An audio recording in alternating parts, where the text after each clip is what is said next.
We are live.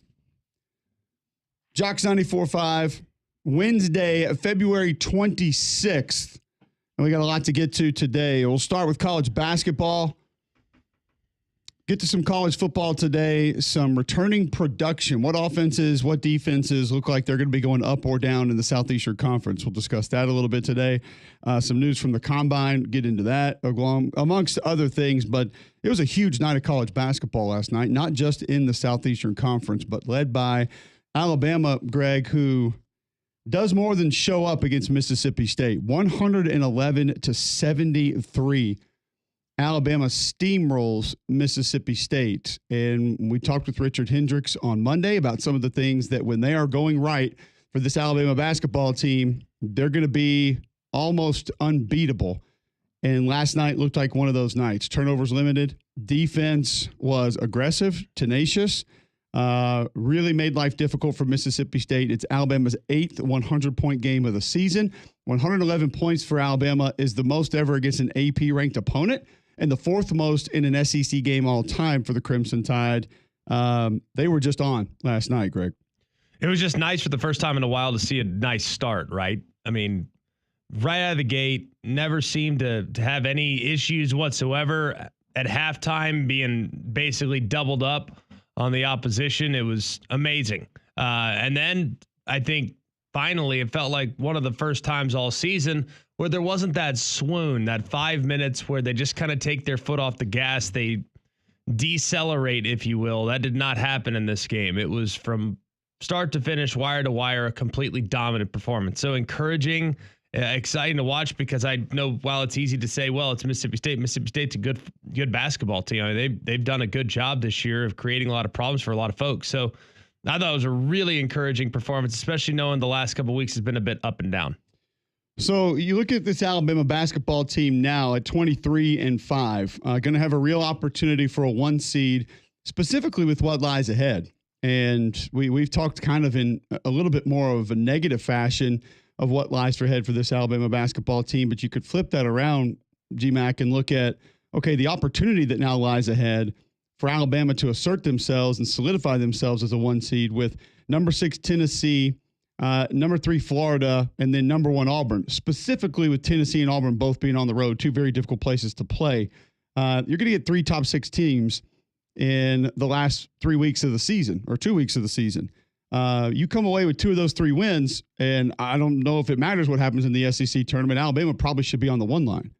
Yeah, I mean, I think that's the key, right? Is trying to finish as best you can and trying to find a way to getting a number 1 overall seed or number 1 seed in the tournament. I think they got a real chance at that. If you look at Jill Lenardi stuff, looks like all signs point to it. Granted, there's plenty of strength on the schedule remaining, so even a loss isn't going to kill you, and you still have a chance, depending on what happens around you, to become a number 1 seed, even if you drop one of these games, because these are all tier 1, quad 1 opponents. So regardless of what happens, assuming you don't lose to Vanderbilt in the SEC tournament. Even if you did, I don't think it would matter. You would hope not if you take care of business in the regular season, but I wouldn't want to leave it up to chance. If you get 2 of these 3, and that's going to include a Tennessee or Auburn win on the road, I think you're good. I think it's set.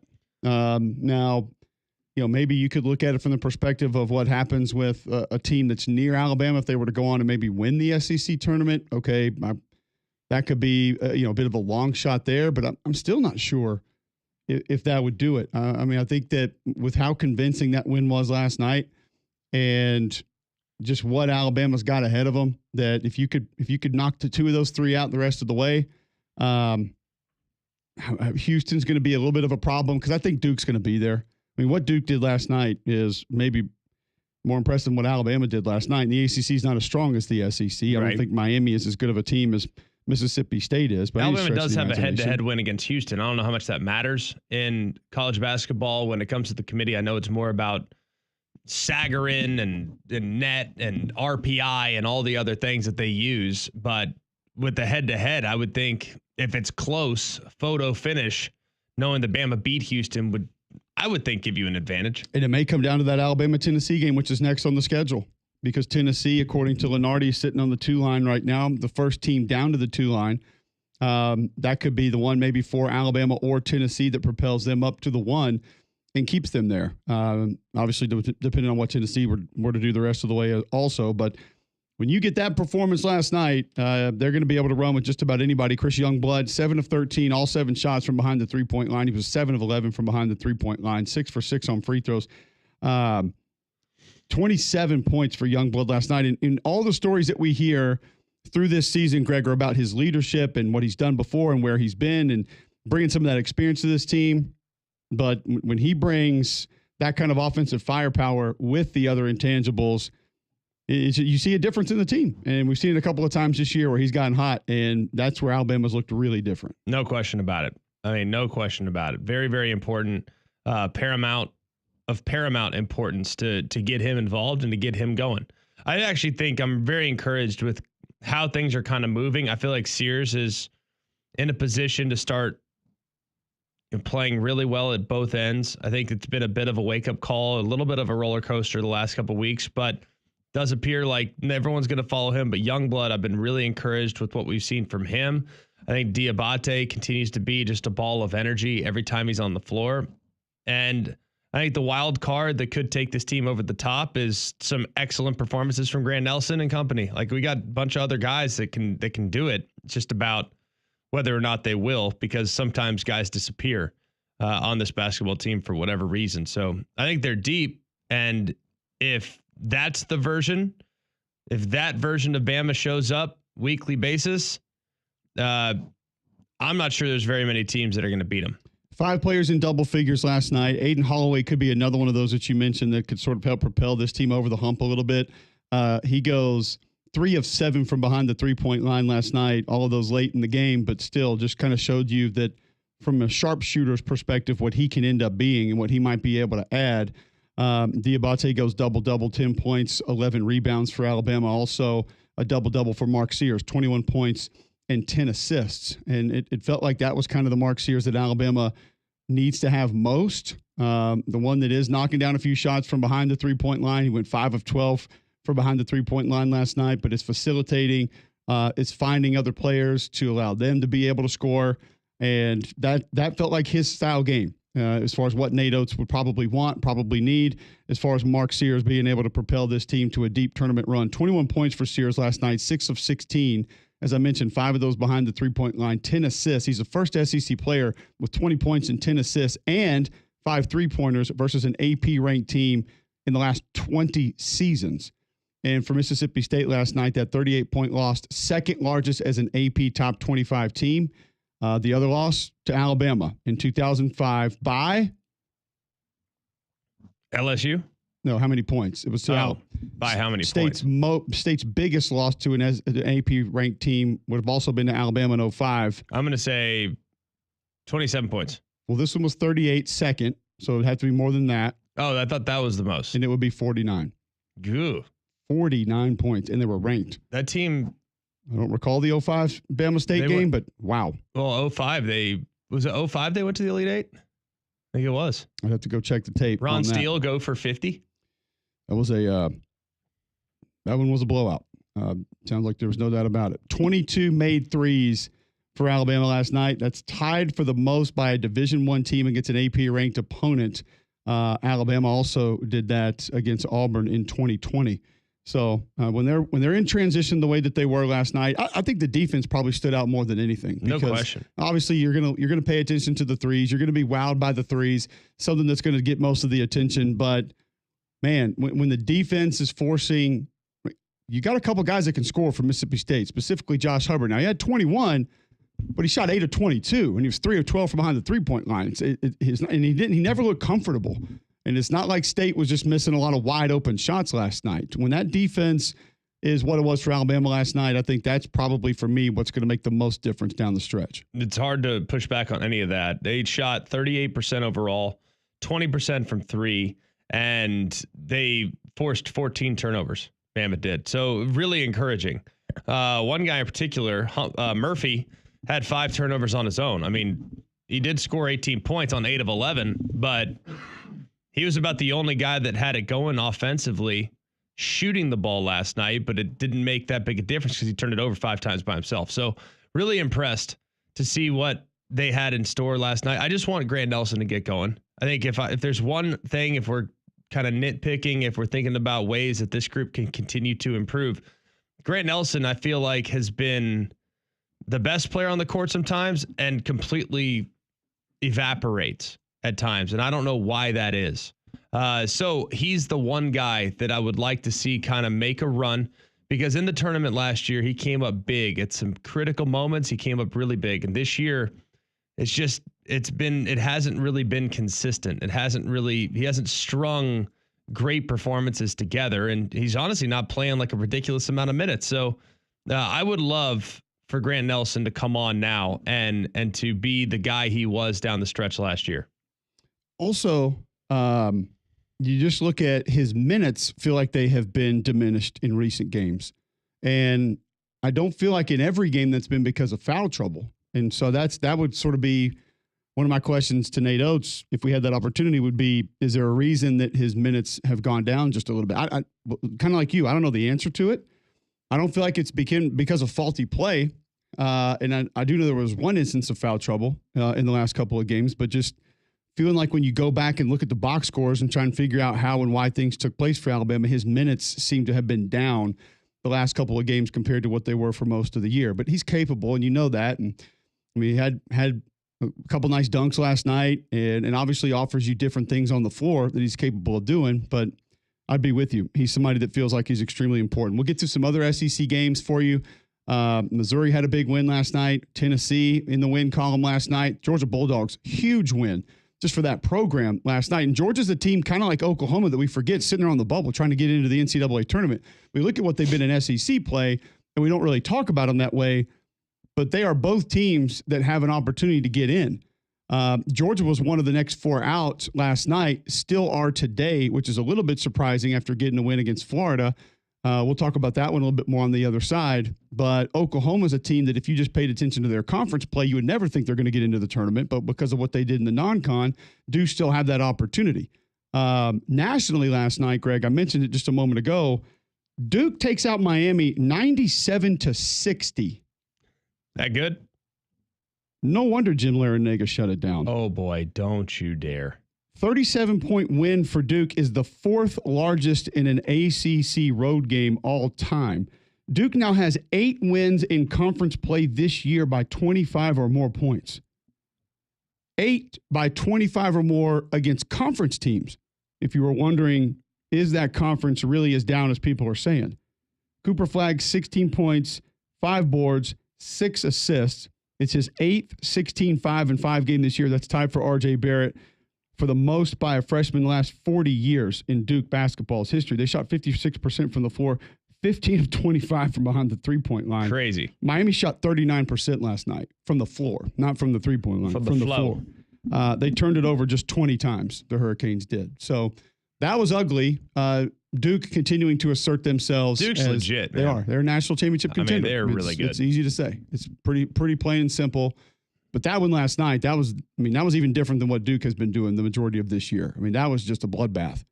And Miami just a shell of themselves the last couple of seasons as far as what they are from a basketball perspective. All right, we'll talk more college basketball. I want to know from the listeners last night after watching that Alabama game, because you had seen a couple of slip-ups in the previous few games, not including the Kentucky game, obviously. But what is your real expectation for this team in the postseason right now?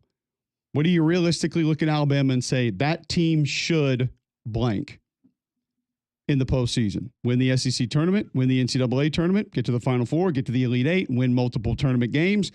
How do you view this team right now? Because you had a couple of those hiccups, but what you want is to pick it back up and have some momentum actually heading into the postseason.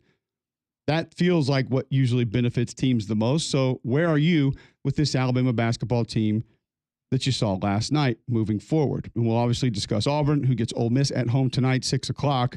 You'll catch that one, as don't have to stay up as late as you did to watch Alabama last night. All that and more next on Mac and Cube in the morning.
Welcome back in. McElroy and Cubelic in the morning, 7:18. We were taken aback by a headline on one of the TV screens in the break of a woman attempting to steal Graceland. That was the headline. Correct. Woman accused of stealing Graceland. Yes. You talk about one-upping David Blaine. All I can envision is Gru from Despicable Me and his minions.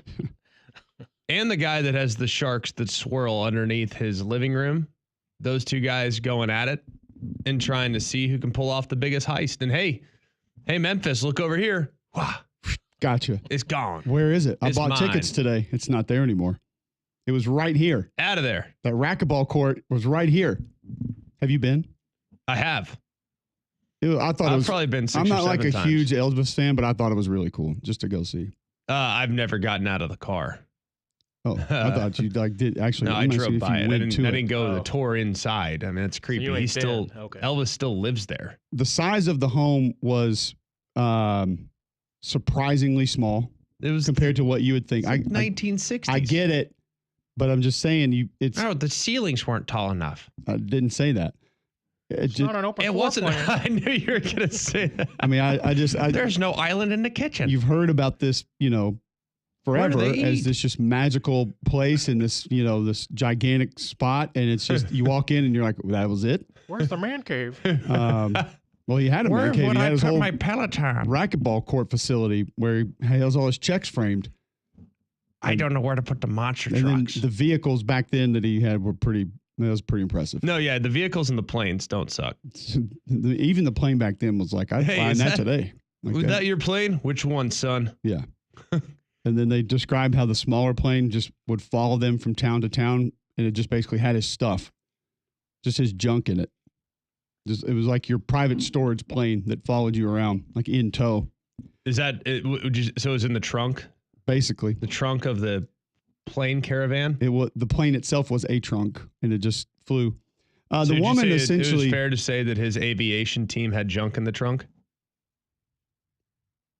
That's an appropriate joke for you. On brand. Yes. The woman apparently was charged in a scheme to defraud the entire estate. Which to me, the first thing you wonder is who really thinks they're going to get Graceland in some kind of an under the table backdoor deal? Like no one's going to notice that thing exchanged hands. Just all of a sudden there's new ownership and I mean, you slide that under the table. You literally sell tickets to go see it. Wait a minute, you're telling me I can get the whole thing right now for $3.8 million? Don't tell anybody. It's an off-market deal. It hasn't listed yet. If we sell it to you, you can save 5% on real estate commissions. I'm not going to list it if you agree to these terms today. She's in Missouri, by the way. Lisa Janine Finley, 53 years old, of Kimberling City, orchestrated a scheme to conduct a fraudulent sale of Graceland using a fake company, forged documents, and false court filings, falsely claiming that Elvis Presley's daughter had pledged Graceland as collateral for a loan that she failed to repay before her death. The loan at $3.8 million. Oh, sure. I'll put up the entire. You know what? Let's put up all the licensing to all his music also for 3.8. Sure. Put the whole catalog up against it. Yep. That sounds right. Sounds accurate. They'll never find me. But for this to happen, did there not have to be someone on the other end that was at least interested and maybe thought that this could have been real for a moment? To get this far down the road, someone had to be interested in this, right? Someone had to think, by golly, we're going to get it. No one's going to find out. I don't know. What's the going rate for Graceland? What if right it now? was like a diehard Elvis fan? I won't let another human step foot on that ground. That really is Graceland. First thing we do in the tourists. Tourists can come, but it's going to cost them. She claims that Presley's daughter borrowed $3.8 million and did not pay a $2.85 million settlement off of the loan. So He's is just it giving her $1 HELOC? million? He's letting her have that? You're telling me that Elvis's estate had more than $1 million in it? I'd probably take the over. I think it's safe to say over. Yeah, fair. Probably get that T-shirt sales a month. Yeah, and royalties that you pay from the impersonators. Ooh, do they pay royalties? No way. Should. You got to buy that costume. You owe me money. To the grave. I would think that Elvis probably still printing cash. I mean, after all, he 100%. does have to chill in his attic at Graceland all the time. So we know he's still alive. Is this another thing that you really believe? Yeah, he's alive. No, it's a lock. Oh, boy. Yeah, oh yeah. Yep. Died in 77 at the age of 42. That's what they want you to according think. to some. Yes. Allegedly. Still alive. He died at what age? 42, allegedly. So that means if he's still alive, he's like 88. So he's probably near the end right now. He's a celebrity, though. He could have been like a baseball player. He could have really been a lot younger. Probably not. Something tells me his body was a little older than that. You think he aged a little? I think he went pretty hard in the paint. Put himself through the ringer. I think he went a little hard in the paint. Just a little. God, I just remember as a kid going to the grocery store lines like every single time. Star Magazine, the Inquirer, even as like a 6 or an 8-year-old, you're sitting there thinking, how does this every week we think this is real. Every week we're gonna do this, and people are obviously buying this magazine. Okay, if you say so, if you really believe that, I guess so. But fraudulent attempted sale of the entire Graceland estate feels gaudy. I mean, listen, I give her credit for thinking outside the box. The entire thing. I'd love to know some of those email exchanges. Do I get the planes? Those planes still work. How many of his outfits are included? What's the operating cost on that 716? The outside? one with the cape. Do I get that one? What about his cane? How many sequins are still attached? Honestly, the Elvis hysteria. While I celebrate Elvis's music catalog, honestly, wait a second. I do. I think he's got great jams. It's timeless. It really is. A lot of his music is timeless. But let's rewind to the actual statement that was celebrate his music catalog. You celebrate the catalog. What exactly does that mean? I think he's one of the greatest artists in the history of music.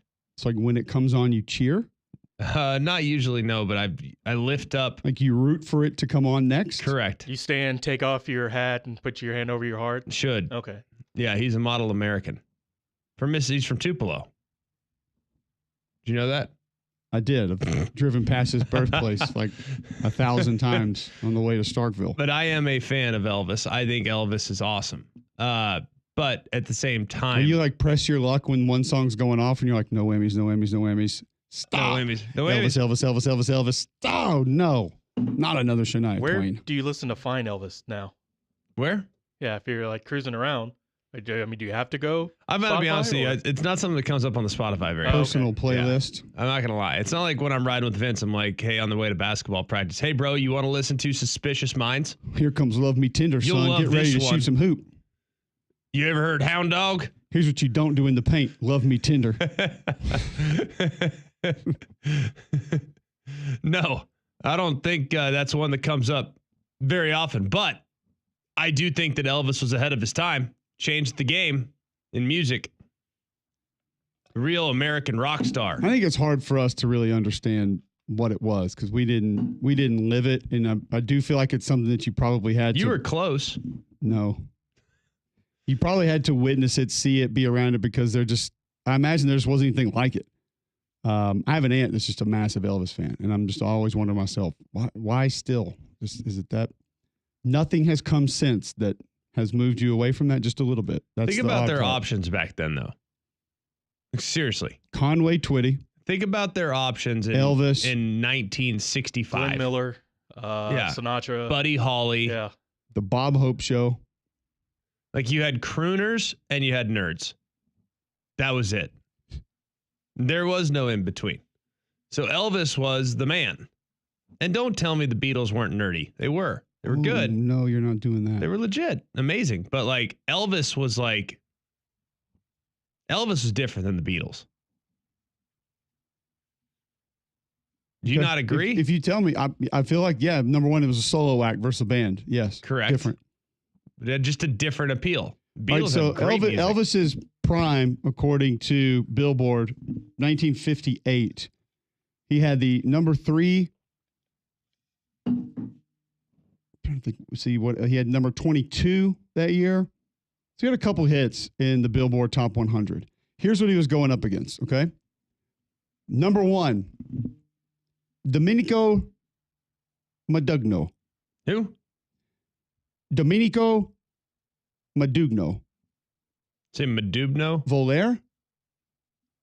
Dugno, wasn't that the boy band Ricky Martin was in? Volare is the song. Mm-hmm. Nerbu de Pinto di Blue. What? That's not on your playlist? The Everly Brothers. Oh, naturally. All I have to do is dream. David Seville, Perez Prado, Billy Vaughn, Perry Como, The Champs, old Tommy Edwards, Dean Martin, Conway Twitty. See, you act like I don't know my music. Sheb Woolley, the Everly Brothers, the Silhouettes, the Elegants, the Platters, Ricky Nelson, when he was taking time away from NASCAR, stock car racing, Laurie London, Jimmy Rogers. Honestly, I could have read these names down and been like, is this a 1958 NASCAR race or the Billboard Top 100? Daney and the Juniors, the Coasters, Bobby Day, Ricky Nelson, Pat Boone, Jimmy Clanton, the McGuire Sisters, the Kingston Trio, Chuck Berry, Cozy Cole. So he was alive. You were right, Greg. Definitely. The Monotones, the Royal Teens, Jerry Lee Lewis, the Cordettes, Bobby Darin, Jack Scott, Jody Reynolds, All nerds. Bobby Freeman. All nerds? The Teddy Bears, Yeah, nerds. the Crescendos, the Diamonds, and Buddy Holly and Don Gibson. So you were either the something back then or just your name. Don Gibson. Let's take a look at this. Oh my gosh. He looks like Babe Ruth. You were either Pat Boone, Jimmy Clanton, Chuck Berry, or you were the somethings. Yep. The Cordettes, the Kalen Twins, the Teddy Bears, the Crescendos, the Diamonds, The Cordettes. the Coasters. Spelled like cord. Chord. What are we doing? Well, I mean, it's music based. It was a oh, they're from Sheboygan. That makes sense. y'all don't know about that song Tequila from the Champs. That was a lot better than Tequila. Dan and Shay or whatever their names are that do that song. No, that's Damien's boys. Maybe Elvis had some similar advantages to like Wilt Chamberlain. He didn't have a lot of great You competition. think in like 60 years they're going to come back? Like there'll be a radio show in Birmingham. Cole will probably still be doing it. I'll be dead. Remember Cozy Cole and Yeah. McElroy up there? They're going to be looking back just like, I mean, think about how dumb this guy must have been. Jay-Z? Give me a break. Who is this? Pitbull? What? They let dogs rap. I don't understand. I mean, I can't believe they were listening to Fall Out Boy. Some of these probably ripped back in the day, but I don't. I mean, if I went through the songs, I don't know how many of them I recognize. Taylor Swift. Who's this guy? Taylor Swift. Seriously, I mean, you really think about it. Danny and the Juniors at the Hop. That's a top 5 all-time worst song ever. Which, by the way, most of these songs are top 5 worst ever if you hear them. If I were to tell you the band Imagine Dragons played in the 50s or 2017, which one would you believe? 50s. What about the zombies? If it was the Imagine Dragons, it would be the 50s. Imagine Dragons. Correct. Yeah. What about the zombies? Soundtrack to Walking Dead. Because that feels current. What about Rob Zombie? Well, that one would feel more so now, but the zombies feels older. All I Have to Do Is Dream. Do we know that song? I Beg of You. Witch Doctor. Patricia. Catching a Falling Star. It's All in the Game. Return to Me. It's Only Make Believe. The Purple People Eater. Bird Dog. Get a Job. Little Star. Twilight Time. These were the top 10 songs in the country at that time. Say Little Star. Yakety Yak by the Coasters. Get it out of here. I know that's a top 5 worst song all time. Yakety So we've Yak. knocked out 2 of the top 5 ever right here. At the Hop and Yakety Yak. 20 and And you 21. wonder why Elvis was so great. Look what, like you said, I'm telling look at you, his competition. Elvis Presley was the Wilt Chamberlain of music. I'm calling it right now. That's Back then? He was just before his time, but he wasn't that good? Is that what you're trying to say? Just saying, he had inherent advantages of not going up against the best competition. You put Elvis in the 70s, nope. Not going to do it. Put Elvis in the 80s against Boy George and see what happens. Well, does the 70s exist if it weren't for Elvis? Put Elvis up against Duran Duran and see what happens. He ain't going to go to Vegas for a couple of years on his own. He could probably still dominate. He could probably still dominate the 80s. Y'all's music was so terrible. Put Wilt in the 80s against Patrick Ewing and Bill Laimbeer. See how he does. All right, we'll be back with more right after this.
All right, a couple folks chiming in via Twitter, 800-239-9569. You want to get in, enter the conversation on what you think this Alabama basketball team is capable of and should accomplish in the postseason after last night. Georgia also takes down Florida last night, 88-83, snaps a 28-game losing streak to AP top 5 teams. First win versus a top 5 team since January 17th, 2004. That was against number 5 Kentucky, 65-57. Mike White's first win against his former team as well. Will Richard career high 30 points last night. Missouri also taking down South Carolina 101-71. Colin Murray Boyles 27 points. The Gamecocks 2 of 23 from behind the 3-point line last night. That is 8% if you're keeping up at home. Missouri shot 64% from the floor, 6 players in double figures. Caleb Grill, 22 points off the bench. And Tennessee takes down LSU 65-59. LSU just 7 of 27 from behind the 3-point line. Tennessee 23-5. Missouri 21-7 on the season. Sticking with what we were just talking about a few moments ago, Louis DeArmond tweets in, being Tiny Elvis was top-notch SNL back in the day. Also, Crazy Bama fan reminds us that there is an Elvis channel on a different entity. What? Oh, yeah, it's been there for a while. That was a allure when it first came out. Was like, hey, we've got this. Huh. As someone who worked at Best Buy, Keith, all Sirius about it. XM? Yes, Keith tweets They have into an the show. Elvis channel. That was like one of their sales. Yeah. Right. Yeah, no, John's right. It was. It was Yep. a Wow. it was a big, Okay. big. They pushed it. Oh, let me sign up. Did. Keith tweets in, Elvis is still alive. He's a pastor in Arkansas that goes by the name Bob Joyce. Jamie Bailey tweets in, Greg, love you, man, but don't disrespect 80s music. Oh, wait till I get him going here on a different era of music. There's a lot of overrated genres of 80s music. Is like hair bands, Paula Abdul, Olivia Newton-John. You can have the freaking 80s. Okay. I'll take 70s. Rip. Nah. You're a big Temptations guy? Not big on disco. Ah. I like the Temptations actually. Yeah. But Absolutely. that's your era there if you're going with 70s. No, I mean, that's 70s rock what is it the was. goat. Captain Ron tweets in, let me know what you think about this one. This is interesting. Richard Petty, Joe Namath, Elvis Presley are in the same category of greatness. They were the greatest of their time, not necessarily the greatest of all time. But all the greats that came after would have had success with those that came before them. Wouldn't have had success with those that came before them. I think it's fair. I can't give you the details on Richard Petty and what he would have been if he had to take on Jimmy Johnson on a regular basis or had to take on 3. I mean, I don't really know, but Joe Namath, I would agree. I mean, more interceptions than touchdowns. Yeah. And then Elvis, I just said he's Will Chamberlain of music. I'm calling it right now. I don't care. I'm not backing off of it. The music that came after 800-239-9569. him You want to get came in? as a result of him establishing that genre as an acceptable genre. You have to give credit, like for those that trailblazed a path, you have to give credit to him. I'm not saying you With all take due him respect, and put him in the what did- 70s, that's fine. But if he never existed, the 70s might not have happened. Are you referencing that to all those that were mentioned there? Like, what did Richard Petty trailblaze driving fast? Like, I feel like the other guys tried to drive fast. Did Joe Namath trailblaze throwing the football? I feel like Johnny Unitas threw the ball. No, I think that Joe Namath trailblazed marketing of professional athletes. okay. Well, then we should just talk about a whole different category.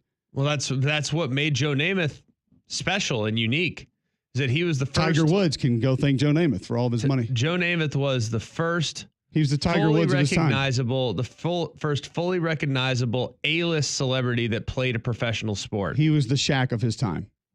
A-list celebrity that played a professional sport, dating supermodels and actresses and kissing Anne Margaret and all. Like, he was the first one. I'm not disrespecting the popularity or the prowess of the individual, but it's the trailblazing portion that I wanted to clarify there. Because I do agree with you, Elvis put a certain portion of music on the map that, as it's been portrayed to us, again, I didn't live it, did not feel like it was acceptable or readily available at the time, and more of it became available because of him. Michael Kirby tweets in, no Johnny Cash, question mark. Not for me. Yeah, you can have him. You can have it. It's a controversial take. I think it's the most overrated music maybe of all time. I'm sorry? Johnny Cash, I think, is the most overrated of all time. Personal opinion. Doesn't do it for me. Got a good voice. I'll actually go back to Danny and the Juniors and the Coasters for At the Hop and Yakety Yak as the most overrated music of all time. I think when you look Put at them at the top of when the you list. look at where they're rated, I'm not sure they're very well respected. So probably properly rated. Or the Royal Teens with short shorts. But when people Put them at the top throw of out that Johnny list. Cash as like the greatest musician of all time, I'm just Yeah. going to have to respectfully disagree. How was Jerry Lee Lewis Great Balls of Fire 36 on this list in 1958? I feel How like many that's people- the one song that really still lives today. How that many people thought actually Great deem Balls of Fire was acceptable. Elvis? Peggy Sue, 50th by Buddy Holly. You can have it. Buddy Holly's got some cheesy jams. Yeah, I'll put this era of music way Cheese ahead ball. of, or way below any of the others we've discussed. It's some of the worst ever. Louis DeArmond tweets, Greg McElroy trying to pull a full at-run DM6 with that Beatles take. What about him? What about, yeah. What? That they're good? I'm not sure. He can clarify via Twitter. Golf and Moose tweets in, DiMaggio dated Marilyn Monroe before Namath. Well, if we're going to play that You're game, I think right. Jeter's got them all beat. Better say, I don't think I referenced Marilyn Monroe. I'm talking about being an A-list celebrity in movies. Yeah, but you weren't A-list unless you dated Marilyn Monroe. Yes, clearly that's the only way. Yeah. Captain Ron tweets in, Johnny Cash said, quote, I shot a man in Reno just to watch him die. If that's not gangster, I don't know what is. Yeah, Greg. Wow, that must make him great. How could you deny that? That's murder. Yeah, definitely gonna listen in now. It's provocative. It gets the people going. You can have it. Most overrated music of all time. Musician. Okay. Damien, what are people saying on the text line? 205-834-9450 if you'd like to text into the show. They said that Elvis continues his music royalties still bring in $12 million annually. That's it? Yeah. I honestly thought it would have been more. Somebody said Conway Twitty beats Elvis by 30. I guess they play one-on-one or something. Yeah, I don't. Conway probably had the lateral agility on him. I feel like Elvis could take him in the post, though. Gotta say, some Points in the paint be dominated by Elvis. Now, Yeah, are we talking? There was no three-point line, so we talking Elvis Vegas standing up, being there for 3-4 weeks at a time, or are we talking early Elvis running around Memphis? that's true. Feels like two different Elvises. Yeah. Somebody posed the question: what would the name of Mac and Q's band/rock group be? I got one. Have at it. McElroy and the Cubicles. Okay. I think that's what Louis Armin was talking about with the Run DMC takes right there. Is what you're telling me. That's what he was talking about. Yeah. You're telling me we played in the 50s. I also asked a question about the Alabama basketball, where you thought it would go based on what you saw last night. Louis Armin also tweeting in, if Bama plays like last night, Nelson shows up, legit championship run. If hiccups continue, Sweet 16 bounce possible, need more consistency. It's a great time to put it all together. Jamie Bailey tweets in, if Bama plays the way they did last night, they can make it to the Final Four for sure, maybe win it all. But the operative word with this team is if. Jolly tweets in, Duke is one of the scariest teams in the field. Them and Auburn would be my early favorites for the finals game. Duke is playing and looks like early 90s Duke. Alabama consistency. That's what I want to see. High ceiling. Hastings. Do we have time here, John, or do we need to take a break and come back? All right, we'll take a break and get to Hastings, who I'm sure will fill up the entire next segment on the phone next on McElroy and Cubelic in the morning.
All right, welcome back in. McElroy and Cubelic in the morning. 800-239-9569 if you'd like to get into the show. It is 7:50 Wednesday, February 26th. Listen online, jocksfm.com. Still some cold weather hanging around. Schedule your system checkup now from a Train Comfort Specialist. Train's been recognized 10 consecutive years as America's most trusted HVAC brand, and our exclusive home comfort partners here at Jocks. Visit Train.com to find a comfort specialist near you. To the Buyers Right hotline, Hastings would like to talk Alabama basketball. Welcome in, Hastings. Yeah, hey guys, a little disappointed I didn't hear the Mamas and the Papas on that 1958 absolute banger of a Billboard Top 100 list. And also the Zombies have a really good one with Linger. Didn't they sing that? Is that them or somebody else? Talking about like the one that Let Me Wrap Around Your Finger, that song? Yeah. Good song. That'd be the Cranberries, but okay. That'd be the Cranberries, but I like it. Yeah. Close. He had the They E's. also they did sing Zombie. They have a song called Zombie, but but there is a song called, or the band called The Zombies that was Correct. in the 50s, yes. Gotcha. All right. No Mamas and There Papas we in go. 1958 Billboard Top 100. Yeah, well, that just shows the list is skewed anyways. I don't believe that. They didn't Rigged. play that list ain't played nobody. It's rigged. That's right. It's like Wilt. Like you guys said, it's like Wilt. But this Alabama team kind of reminds me of Wilt to a certain extent. I think when they play good teams, they can win and win big. And also when they play good teams but don't have their best game, they can still beat those good teams. My concern is as you get to the Sweet 16, I think you're playing good teams, but you may run into an elite team. If this Alabama team doesn't play to the standard, and we don't get good minutes out of Cliff, Stevenson goes cold, and then defensively has some laps, and then they're guarding the ball with Mark Sears and LeBaron Philon. I think we create some major problems for ourselves. It's a very high-octane NBA-style offense, but with that comes a very lackluster NBA-style defense at times. I think you've got the players. I think you got the shooters. But my concern is when we run into, and I'm going to say the Elite Eight, because I think you can beat the good teams on your worst day or a bad day, per se. I don't think you can beat the best teams on a bad day. But if you have your best day, I think you can beat any team in the nation.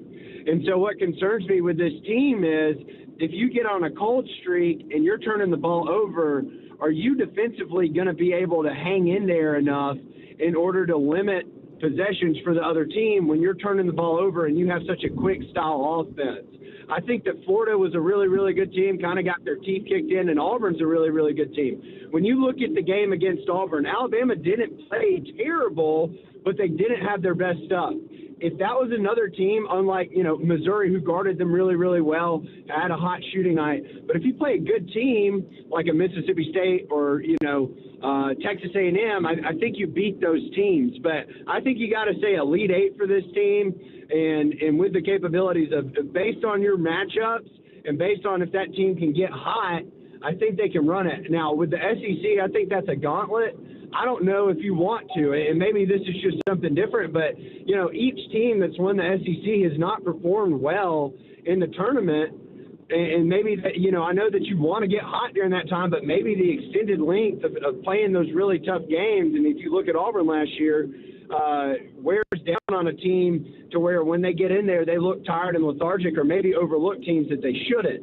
So I would say Elite Eight, but really concerned about the capabilities of this team to play at a high level throughout. And if they get somebody who a Wisconsin or something, a Texas A&M, something like that, I could see them bouncing in the Sweet 16. So appreciate you guys taking my call and clearing up the whole Cranberries versus Zombies thing. Y'all have a good day. We'll talk to you soon. It was on the top of our list to straighten out today. Something that just needed to happen here on the show.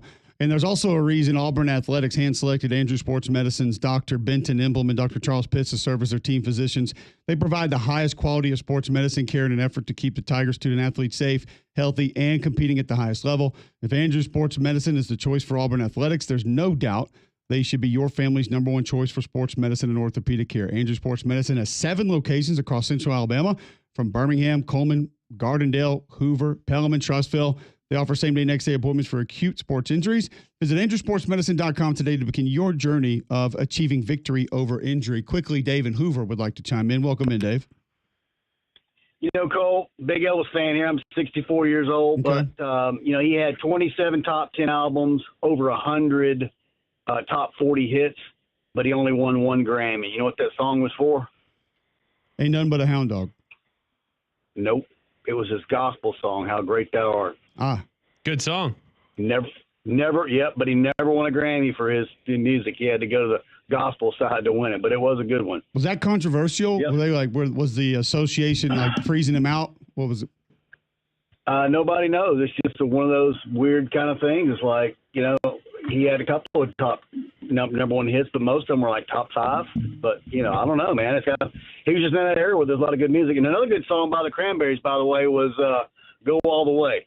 That was probably their number 1 hit. Okay. There we Number go. 1 hit all time. Cranberries. You got it. Got it. All right, guys. Take Thank care. you. Good to Appreciate know. it. Who knew? Elvis talked this morning on McElroy and Cubelic in the morning. Exactly what you bargained for. We back. Hey, somebody text in a band name.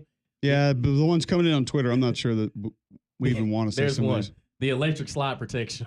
No. Ooh, I like that one. Steven Madrid tweets in, Greg loves going full heel. He'd be a great bad guy in the WWE. Okay. Problem is, it's just his real take. No, it's also honest and accurate most of the time. Just because you don't like it doesn't make it wrong. Damien and Saber have my back. Gotcha. Michael Kirby tweets in, Johnny Cash literally performed in a prison. Elvis got played by a con man. Wow. I feel like that must make the his music good. There you go. Now you know. Also a dumb song.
All right, welcome back in. McElroy and Cubelic in the morning. Mentioned that we were going to get to some college football today. We will turn the page from Elvis and begin talking some college football as things in the spring continue to look like they are going to change. Is this good? Is this bad moving forward?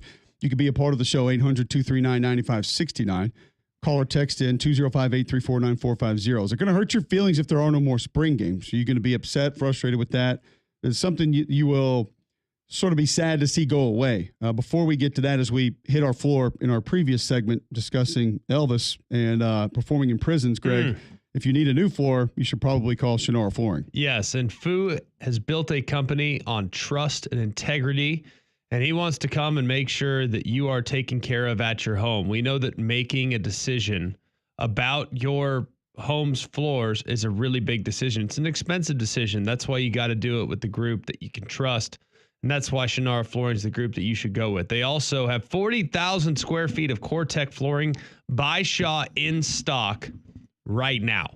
They are a premier Shaw flooring dealer, and they're the only company in this vicinity where they can have that much. I mean, unless you have a 40,000 square foot house, they can outfit your whole house right now. Right now. It's pretty amazing to think about what they have in stock here in Birmingham. That CoreTech is 100% waterproof, ideal for kitchens, laundry rooms, bathrooms, and everywhere else. You can get 12 months financing with approved credit as well. So call today, because remember, if you got something that you're trying to figure out with your floors, call who? Call Fu. Call them at 205-518-6423 or go online at fuandyou.com. So more news continues to trickle out about different college football teams altering what they're going to do in the spring, and that things are going to look different come spring football, and that spring games are not going to be as plentiful as maybe they once were. Multiple schools reporting that either something different is going to happen or they're just not going to have a spring game completely at all, that they're just going to kind of shut these things down. Before we even get into specifics, Greg, just you personally, you like them, hate them, don't need them, glad to see them go, wish they wouldn't go. Where are you on spring football games potentially going away? You know, I look at it from my perspective as a consumer, as a fan. I like spring games. I'm a fan. Am I sick in the head? Yeah, yes, perhaps. We are. Are we in the minority? Probably. I'm comfortable enough in saying that. So I like them. I think it's a valuable opportunity for a player to go out and get game-like repetitions in front of a crowd.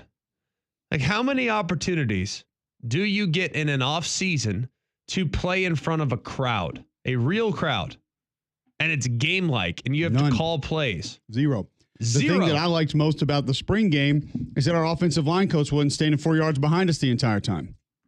We actually, as you stated, and I think when people say game-like situations, they just think you have to have 50,000 people in the stands, or you have to have officials out there, or, you know, the PA announcer, like Rick Smith doing the PA announcing, whatever that is. Like, it's the fact that your coaches are away from you and you're essentially by yourselves out there, to me, was the better feeling than anything else. Like, y'all just leave us alone for like 45 minutes and let us see if we can do this, and then we'll be okay. Instead of yelling the wrong call that somebody makes, or trying to get the quarterback to get to something different, or telling the receiver he's lined up incorrectly. Like, let us get out there and just see if we can do it.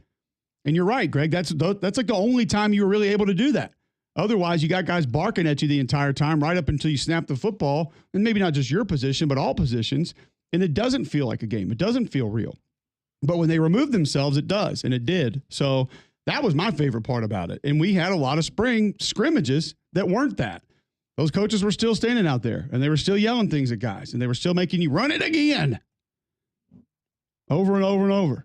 And so you got to that spring game setting, and it does feel different, much closer to a game than a lot of the other things you'll do. I felt mostly when I was doing it because of that you just removed those coaches from the scenario of being right behind you. It gave us a sense of ease. Like, I think we just exhaled essentially and said, now we can just play some football and like not have to worry about what somebody's going to say, or if somebody's going to yell, or who they're going to be mad at. Like, we can just go out here and play. If we screw up one play, you know what? We come back, we run the next play. Yeah. Don't have to worry about doing up downs in between plays.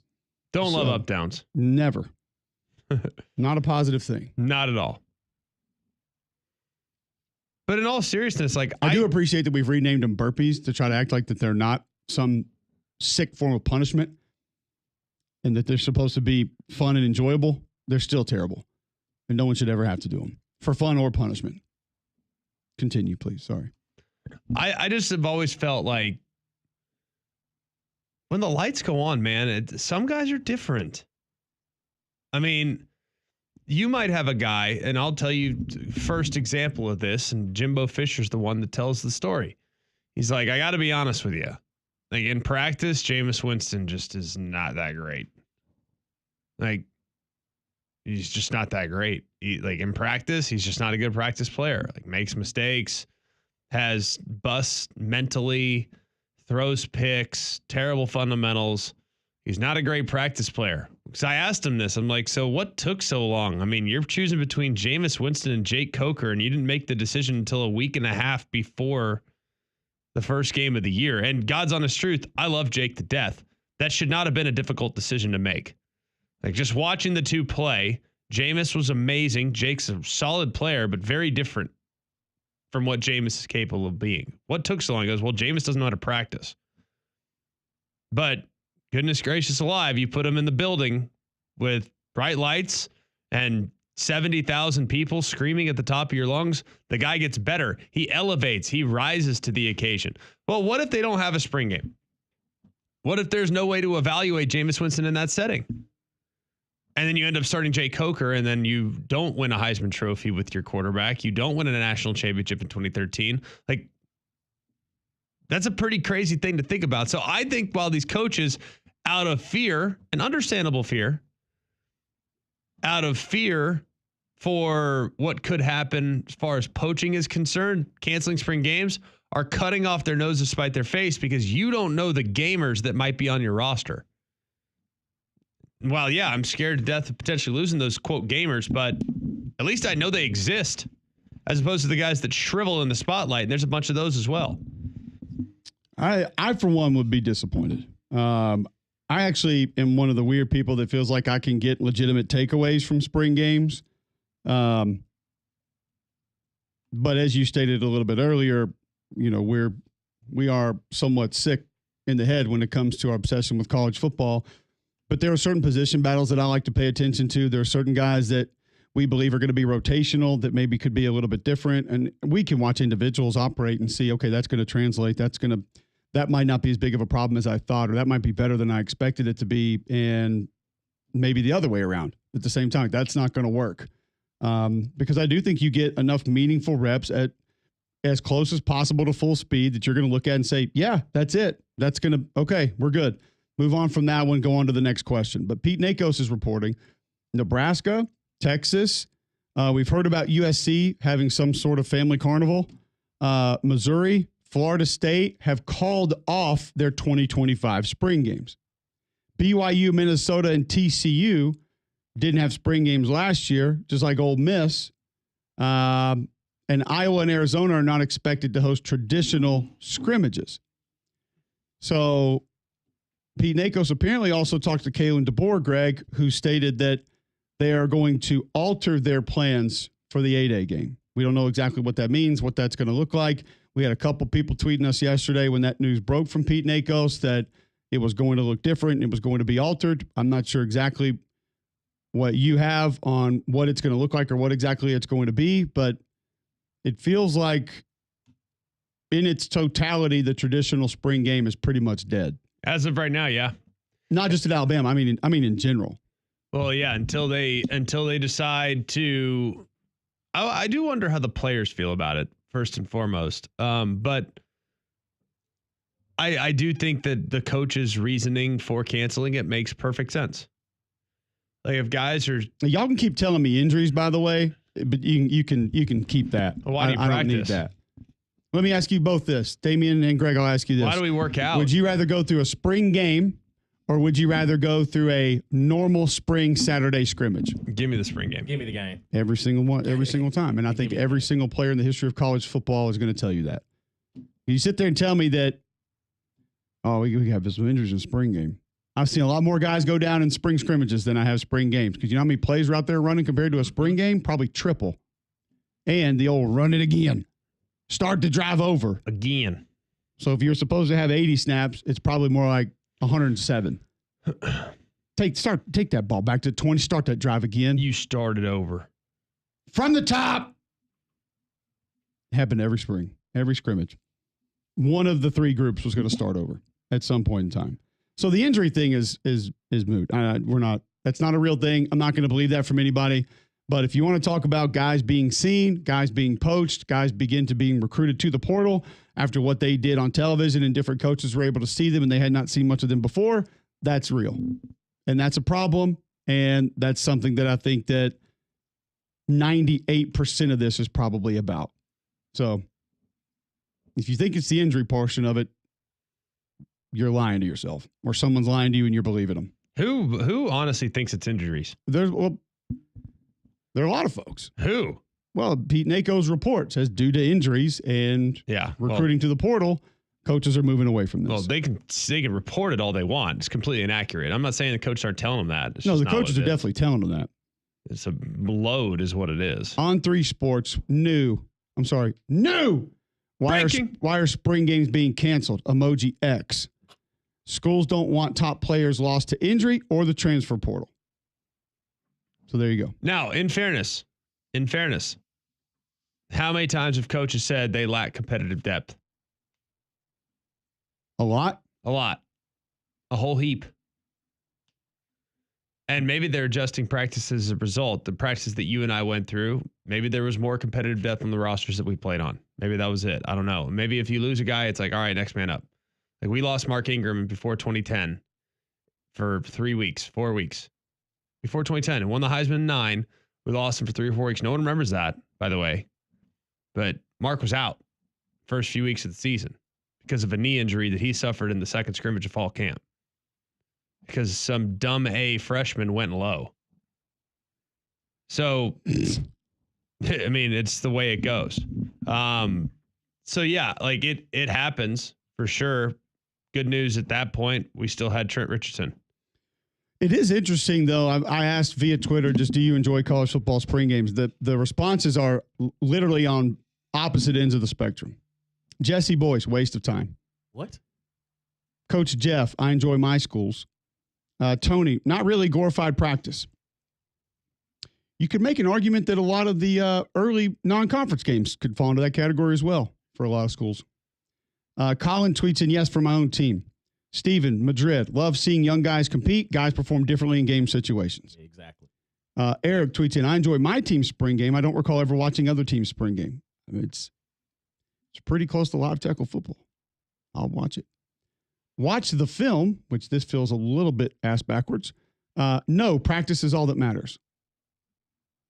Practice. But it is a practice game. And if watching the film is all that matters, then you do get film from spring game. Yeah. Yeah. Yep. It's Can confirm. It's viable. Mississippi I've heard made that. at Spring Ball Hero, by the way, tremendous waste of time. Capstone Cowboy tweets in, yes, they're an unfortunate victim of the new era of college football. Dominic, for sure, gets you excited to see your team and your players.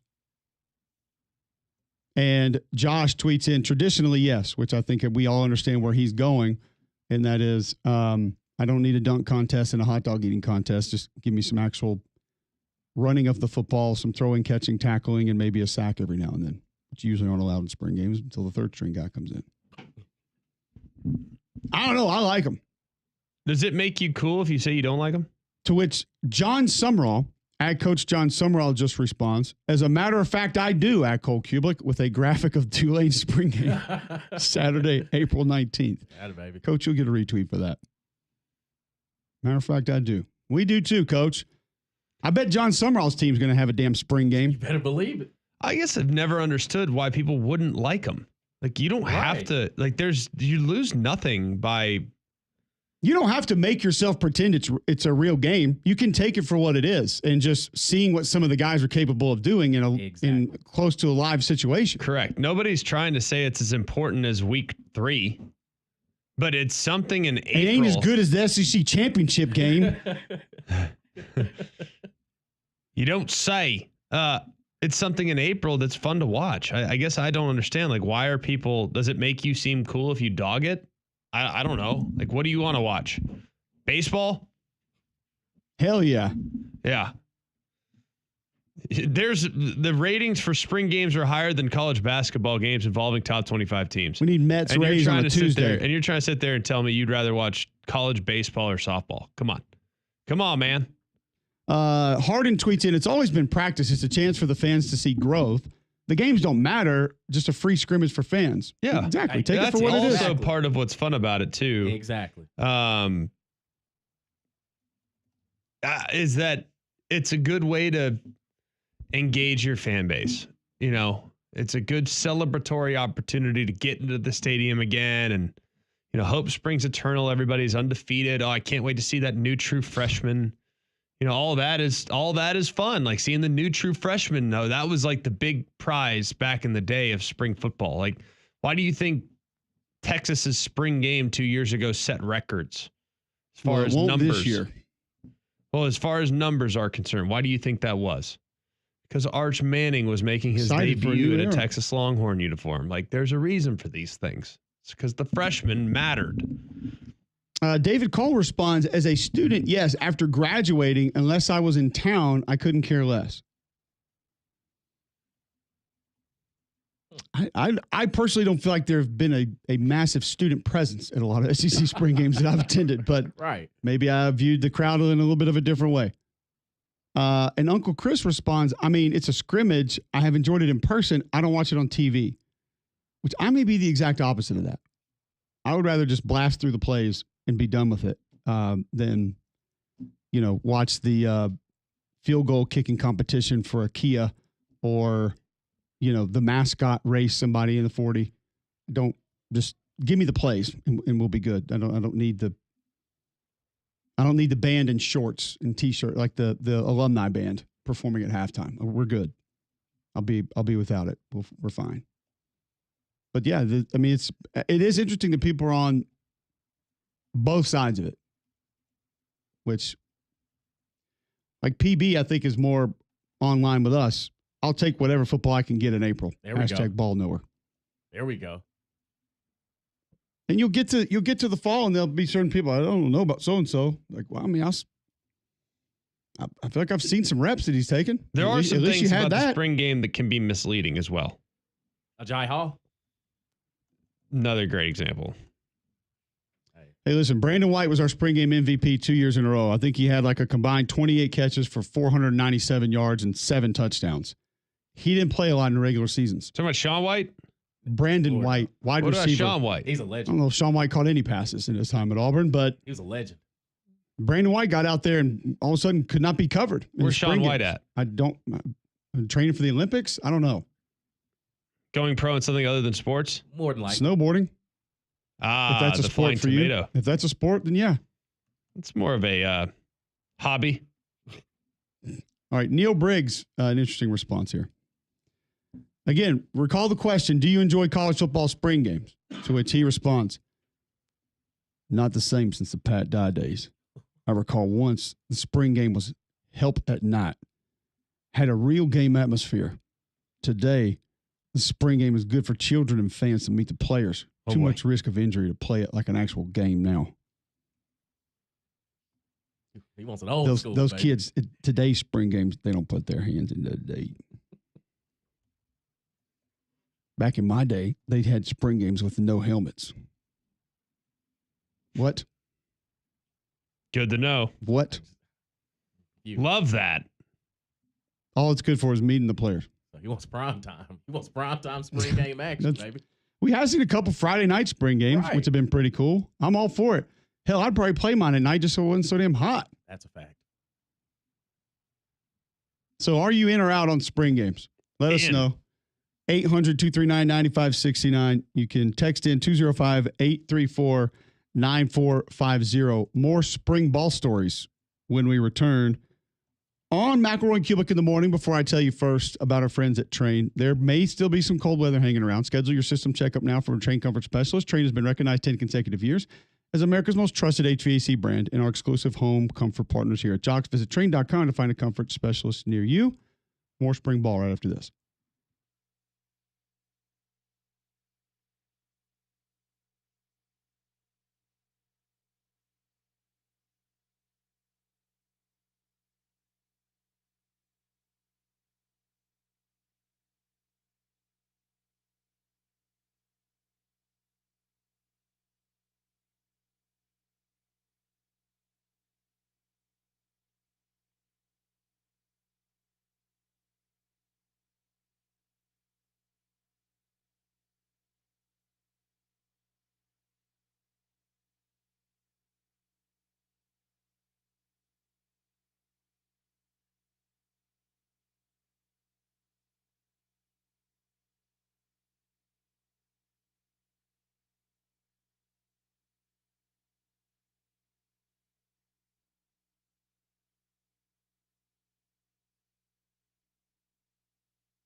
We were sharing spring practice stories in the break, and I recalled a time that we started a practice over after period 16.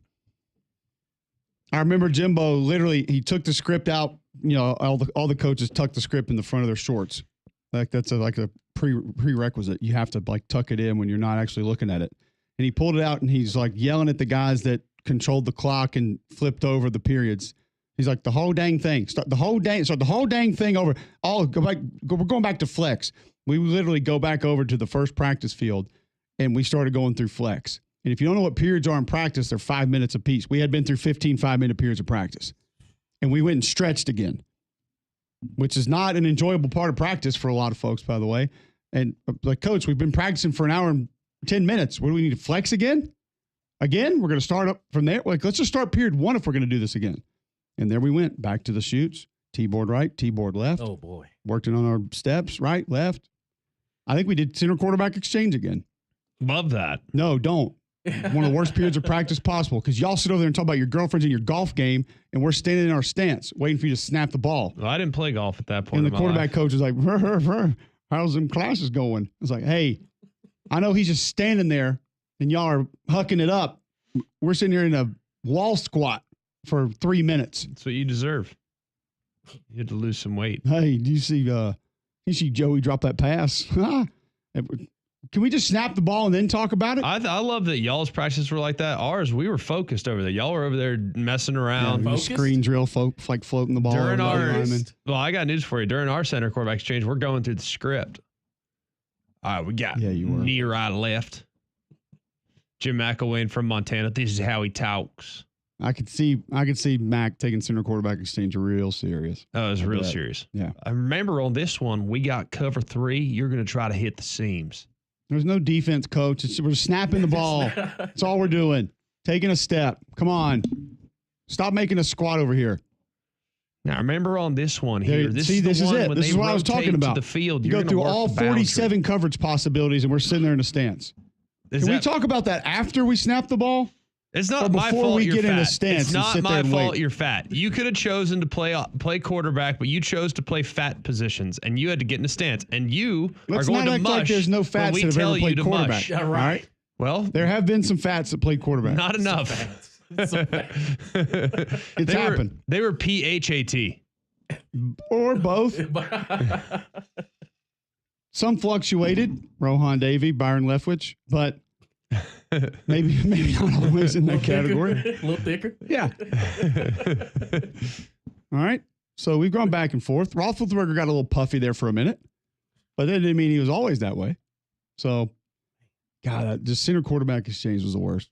For those that don't know, you go over there and it's just the quarterbacks basically rotate down the 7 players that might play center at some point in time in your life, 4 of which will never. And you just take the snaps and you run outside zone and counter and your drop back game. And the centers will get in a stance and they act like they're ready to run the play. And you're sitting there holding the football ready to snap it. And then the conversation begins. And it could be that coach's jog that morning or, how the quarterback's biology test went. I'm sure with Greg, that was a lot of it. What kind of studying he had to do at night. Didn't need to study. As Greg said, the 42 coverage combinations that they might get from a team that's never run that coverage, but we're going to talk about it anyway. You could get quarter halves. It's possible. They haven't seen it on tape, but it could. He's run it before. He did it when he was at Akron. Back there at Sagahatchee State, we got him on tape. We blitzed his tape catch too. A while back. Yeah. Did you actually get a chance to watch that South Carolina tape from 06? No, Coach, I didn't. That was 5 years ago. The Citadel one we're talking about. He ran invert 2 on 2nd and 6. So you got to remember that that's in his bag. It's there. Don't think he won't run it again. Like, I remember Mac used to ask that question all the time. Like, did you watch the Ole Miss game from a couple years ago? Like, which one? He goes, the Ole Miss game a couple years ago. He was playing. It was when they were playing at Ole Miss. They were wearing the blue. And 7, Coach. And I remember it was probably 2006. I don't know, but he ran corner cat into the boundary at the plus 36 yard line, and it was 1st and 10. Did you see that play? No, Coach, I haven't seen that play. It's Tuesday. I just started my breakdown yesterday. I haven't seen the. You need to take a peek at that one. They hide it. Well, he's 2 yards off the hash. They hide it well.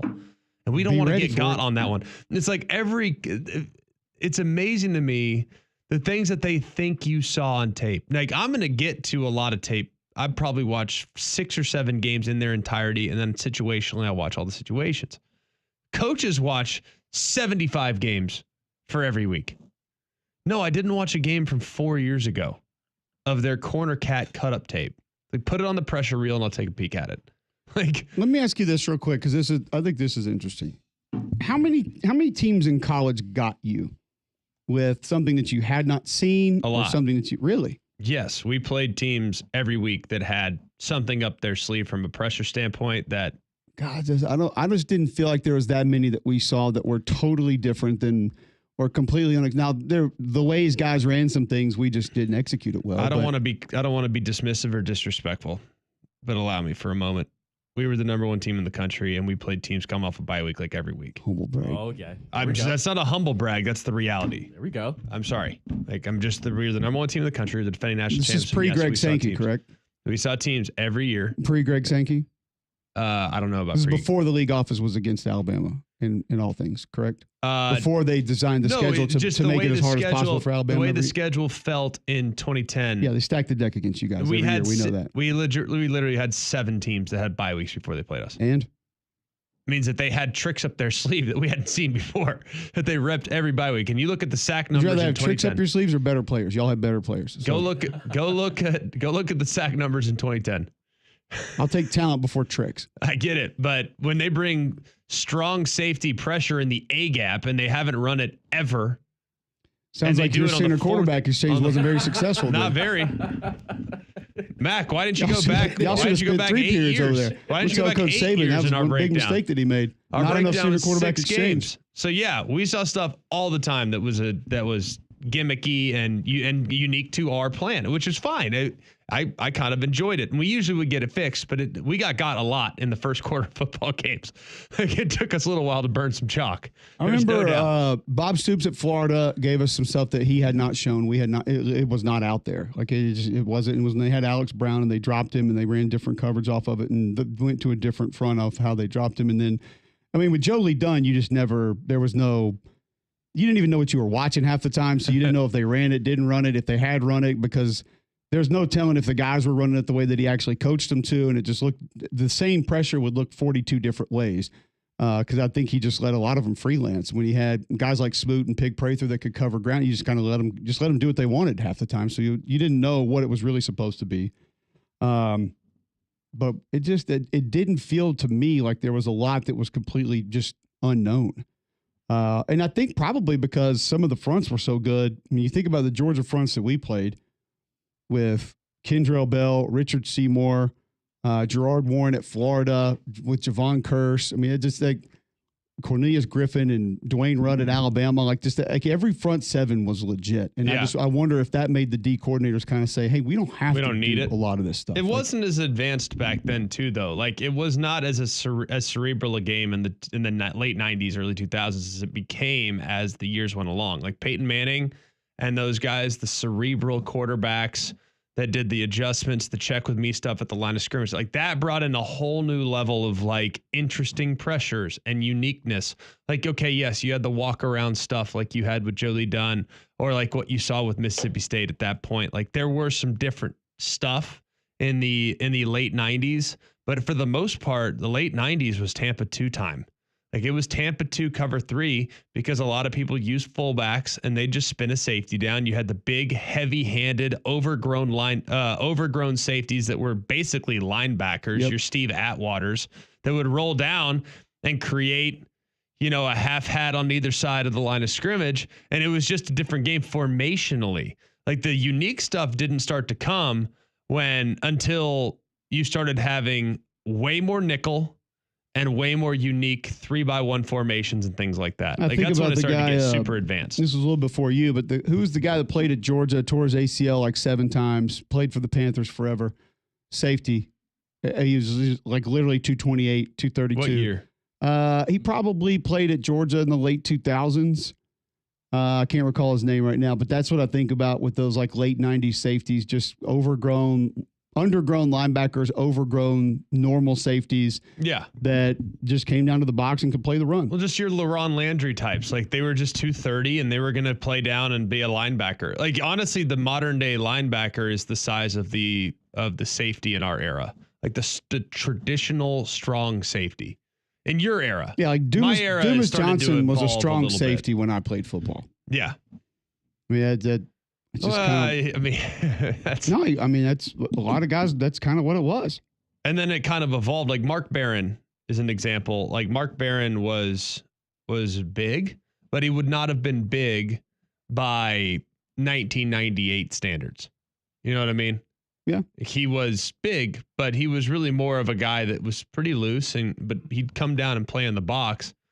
But Thomas Davis was who I was thinking Thomas Davis, yeah. Oh, heck yeah. Like he's exactly what I think about. I think he actually played linebacker in the league for a while, but if I'm not mistaken, he was a safety at Georgia for a while. No, he played linebacker at the Panthers. Washington and the Panthers, yeah. But he was kind of that guy that was just big enough to be a linebacker, just fast enough to be a safety, kind of could do both. But like that's what I think about with that sort of 90s era safety hybrid linebacker position, which now, like you said, most of the guys playing linebacker now would have been safeties back then. It's just kind of what it was. Just a different era. It was just about run fits. It was all about run fits, which I absolutely love. Like the game when you played was simple, but it was man on man. We're gonna have a death match. Keep preaching. Keep going. It was awesome, but there was absolutely no intellect required. It was meathead football to the max. It was. It's the truth. I loved it. I mean, it was super fun. It's fun eras, but it was like even the quarterbacks were freaking lumberjacks. Are you saying that you are the Elvis of quarterbacks and that you brought in the intelligent era of playing quarterback? No, I'm saying Peyton Manning brought it in, but you never caught Peyton Manning at that point where it was just very much about disguise. It was like now today's version of football is even more advanced on the disguise stuff and the general rules. Like they don't play concrete coverages anymore. Like when I played, at least there was concrete coverages. Now it's all like gray area. It's like that might be cover 2, it might be cover 3, it might be quarters, or it could be guys running wide open, but also you kind of have to not have rules in your coverages because guys can diagnose the coverages. And if you have RPOs, like you don't want them to diagnose too early. So you kind of just play vague, walk around weird stuff. Yeah. It's fun. It's the evolution. Like Cole was on the front end, and then I caught it in the middle tier. Now it's just everything's gray area. Yes. Get a free diagnosis at Game Day Men's Health. You can go to GameDayMen'sHealth.com right now. Sign up for a free consultation. You'll get a free PSA test, a free testosterone test, and you'll get that diagnosis of where your health is currently. If you lack energy, getting poor sleep, feel on edge, could be the effects of low testosterone, and peptides now available at Game Day Men's Health to help you with a lot of ailments and to improve your health in a lot of different areas. Just go to GameDayMen'sHealth.com, schedule that free appointment, and they'll get you the free consultation with the PSA test, the testosterone test today. Ask about their weight loss programs. They have multiple that they can get you on to help you shed some pounds. Save 10% on any service that they offer. Holistic approach to health and wellness. And this is the big kicker here. Minimal upfront cost for the programs they offer. Remember that part because that's different than everywhere else in Central Alabama. Minimal upfront cost for the programs they offer at Game Day Men's Health. Go to GameDayMen'sHealth.com and schedule that free appointment today. We'll continue talking 90s football with gigantic shoulder pads and terrible face masks next on McElroy and Cubelic in the morning.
A lot of you chiming in on college football spring games, what you want them to be, where you want them to go, if you want them to go. Rod tweets in, I like spring games. Going in, you know what you're going to get. I enjoy taking my son as he grew up. Time to hang out with old friends, get a peek at the future. So, Teddy tweets in, yes, because the coach couches get a chance to critique, which is always great. And the Weekly Joe podcast says, easy on the college baseball slander. That was Major League Baseball slander. There's no college baseball slander. I said, I just think, and numbers support it, people, statistically speaking, are more inclined to watch baseball when there's not football on. I don't think that's slander. I just think that's an acknowledgement of fact. There's no slander, just reality. Baseball doesn't move the needle as much as football. No, here's the thing with baseball is you have feels like an endless amount of opportunities to do it again. Do it again. So you can go the next day and watch another 9 innings. You can't go the next weekend and watch another spring game. 9 more. Going again. Run it again. So yeah, it's there are a lot of folks that are bummed. There are a lot of folks that say they don't care. A lot of folks that are just, hey, we'll be fine without it. But Kalen DeBoer telling Pete Nakos that the A-Day game will be altered for Alabama this year. And we don't know exactly what that means yet. Don't know exactly how that's going to look. If it wasn't going to be a game scenario, what else would you look at and deem sort of acceptable or still interesting? What would you have to have? Like at least some 7-on-7? Or is it going to be more controlled, do you believe, in most instances? I'm not just saying Alabama. But for the folks that aren't going to have an actual game, are they going to go out there and run some middle drill, run some 7-on-7, some 1-on-1s, and go do pass rush? Maybe go old school Butch Jones, go bull in the ring, start it out. Well, I think, and you tell me how you see it, I don't see a scenario where they really put any of their guys out there and expose them to possible exposure. Like, I mean, I think part of why they want to do this is they don't want anyone to find out what they got. They don't want anybody to find out about their young players to come and get poached. Like, I think that we're not going to see anything from these guys. Yeah, nothing. If the goal is to hide your unknown commodities, what can you allow them to do that is not going to increase the opportunities for them in the portal to leave your roster? Some people would say up their NIL. Yeah.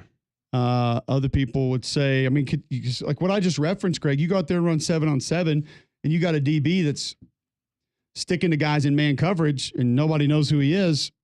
That's going to open people's eyes. You get a defensive tackle that wins 2 live pass rush reps against a starting left guard and no one knows who he is. You don't think they automatically know who he is now? And teams that are down on D tackles don't at least think to themselves, do we want to try to make a run at that kid? Yeah, take a peek. See what they got. You get a right tackle who locks down Dylan Stewart on 3 consecutive pass rush reps. You don't think they're going to say, hold on now. That guy's not starting there, but maybe we could use him. We can take that guy. Because we got no tackles. We don't dislike him. That's I don't know where you go, what you do if the ultimate goal is the known commodities are the known commodities. Like South Carolina doesn't have to hide Dylan Stewart or Lenore Sellers. Everyone knows what they are. Correct. I mean, that's not something that you're going to look at. And, you know, Alabama doesn't have to hide Ryan Williams. We got a pretty good idea what he's capable of. Decent feel for him. Yeah. Deontay Lawson is a known commodity. We got an idea what he's going to be able to do. But the guys that haven't played a ton of snaps, what can you allow them to do in that scenario, in that situation? I don't know if you can let them do anything. I don't know what you can let them go out there and do. If that's your goal is to say, we don't want anyone to know about this guy. And I'm wondering, Greg, when are we going to see a Lane Kiffin type move publicly, a coach come out who's having a spring game, say, hey, we're not trying to hold you guys back. Come on over here. We'll put you on full blast. We want everybody to know who you are. Yeah. Just to go against the grain from a recruiting perspective. Just to make it sound like they're doing things that other coaches are not doing. You're going to hear it from somebody. Somebody's going to say it. Lane, Eli, one of the coaches that doesn't care is going to say, hey, we'll let you go out there and catch 8 balls in spring. We don't care. Because we think this is the best place for you. And if you want to leave, good. Go. Find somebody else. Have at it. We'll go take the other guy at the spring game that caught 10 passes. I don't know. I'm interested to see what some of these are going to be. And we haven't heard about this yet, but I'm also interested in where the conversation goes from a television inventory standpoint. Because those eat up a lot of hours. A lot of hours from April to August. They're shockingly valuable. And now you're going to have guys throwing footballs through tires. Which does sound kind of fun. You bring back the old school quarterback challenge and you get you dip the footballs in the blue chalk and then you throw them at the targets on the golf carts. I mean, I'd still watch it. Now that we're probably not taking much away from.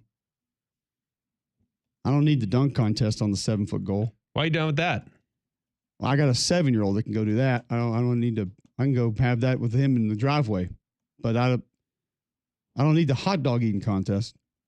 Well, give me something related to football a little bit. So I don't know. I'm interested to see where they go. Interested to see what they do. I don't think it's something that's impossible to put back, though. I mean, you could have a glorified behind the scenes, spend the money that you would spend on a broadcast on some type of hour-long feature on spring football. I mean, it could be done. Get some interviews, sit down, get some practice footage, put a slow-mo camera out there, kind of like they do in the Inside the SEC show that they play every week. So I think there's something that can be done to help. Because remember, those spring game windows are only 2 hours long.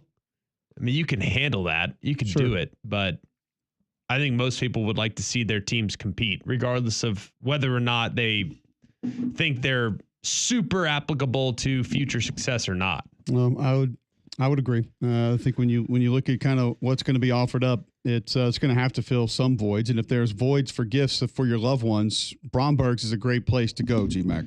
Yeah, Bromberg's is great. Terrific. It's the only place I've been shopping for a very long time. Always appreciative of the service that I receive when I go to Bromberg's. They're the very best. I'm always blown away by what people can do for you when you go and see them in Mountain Brook Village and at the Summit. You can go and get a diamond right now, which to me symbolizes the importance and the longevity of your relationship. It began its life, a diamond did, 3 billion years ago, over 100 miles deep within the earth. So it's pretty special to think that rock has now found its way to your loved one's finger. Go and see You'll see Bromberg's in Mountain Brook Village today, or you can always go to the Summit and please take advantage of the incredible savings, the incredible service, and the incredible hospitality that you get when you walk in the store at Bromberg's in Mountain Brook Village and at the Summit.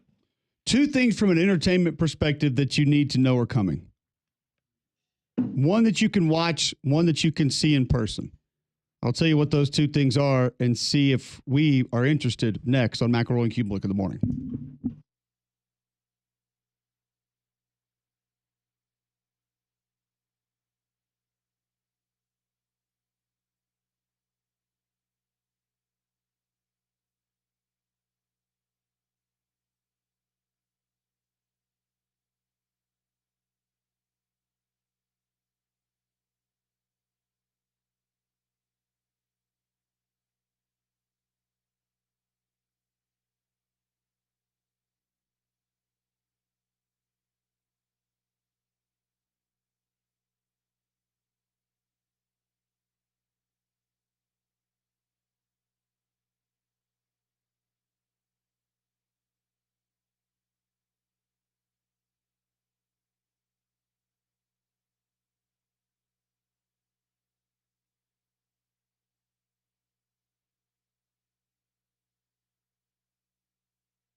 8:53 Wednesday, February 26th, right here on Jock 94.5. Two things coming up. We often talk about off-season viewing, what's going to be there, what we're going to watch. We know Greg is a big fan of Netflix's Full Swing, the golf reality show that comes on. No, Season 3 don't like it. Don't debuts put that on Tuesday of next week, and they will go full behind the scenes of Scottie Scheffler's arrest at the 2024 PGA Championship. Interviews with multiple players, interviews with Scheffler himself, behind the scenes footage. Are you in? Don't put that on me. Are you in? Yes. Yeah, I'm in on that. On that too. one for sure. I definitely want to see I'll that. watch that one episode. I don't care that much about this. I don't like that show.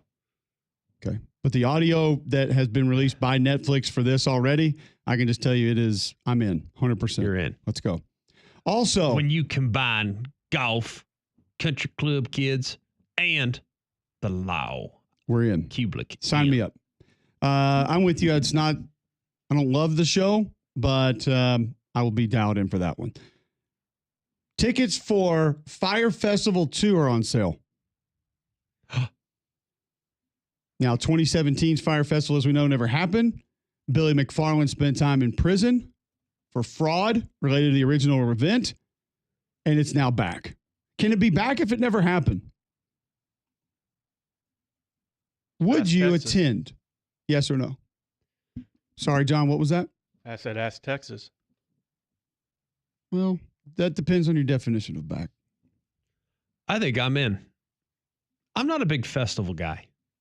I like showering. Have you been to a this- music festival? But this gets your attention? You're in for this? This is different. It's fire and it's spelled F-Y-R-E. Scheduled to take place in May on Isla Mujeres in Quintana Roo, Mexico. You can buy tickets directly through the Fire Festival's Mexico's website, ranging in price from, oh boy, what do you think the get-in is? $1,000. Entry level $1,400. Whoa. But Standing room? You also have to get to Isla Mujeres in Quintana Roo. Highest package possible? 1.1 mil. You better put me on stage, by the way, with whatever acts I choose to be on for 1.1. Yes, I'd like to be a backup singer for Ja Rule. Thank you. Gosh, that would be fun. Oh, gosh, it'd be so good. They boast water adventures, extreme sports, leisure and wellness, cultural and creative activities. When I think, What else do you need, by the I've way? got to be honest. When I think of festivals, I don't think wellness. You're just not going to the right festivals. Oh, I'm sorry. Have you been frequenting Pilates festivals? Do you go on yoga retreats? Mister, I can't touch my knees when I bend over. Do You're talking to I me? can definitely touch my kneecap. Top of the kneecap. I don't. It doesn't say anything about any acts or anything. We don't need to know. Do we know who's Of playing? course not. Didn't we fall victim to this last time? I bet Backstreet Boys will be there. I don't feel like I tried to go last time, and I'm definitely not trying to go this time. I'm just Maybe interested Andy will in book him this time. who might be Live show from Performing. there. Live show. We'll perform. 1.1 mil.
Spent the entire commercial break searching for what acts will be performing at Firefest 2. Still nothing.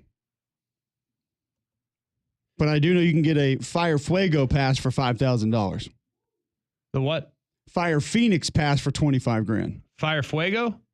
Prometheus God of Fire pass for $1.1 million. Hang on a second. Just for a second. Just Fire Fuego is fire. No, it's but when you spell it FYRE, it doesn't count. Fire Fuego. Also known as Fafa. 4-day Fuego access to Fire Festival 2, May 30th through June the 2nd for one person. Are you in? Let me read that again.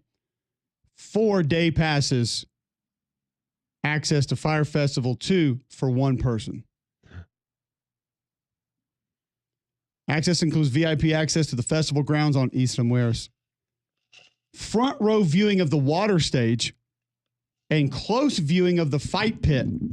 Well, now The fight hold on a pit? second. Now we're talking. Also known as? If we're just going to pick random people to go into, if we're going to have Fight Club while concerts are going, Firefest 2 may be in my future.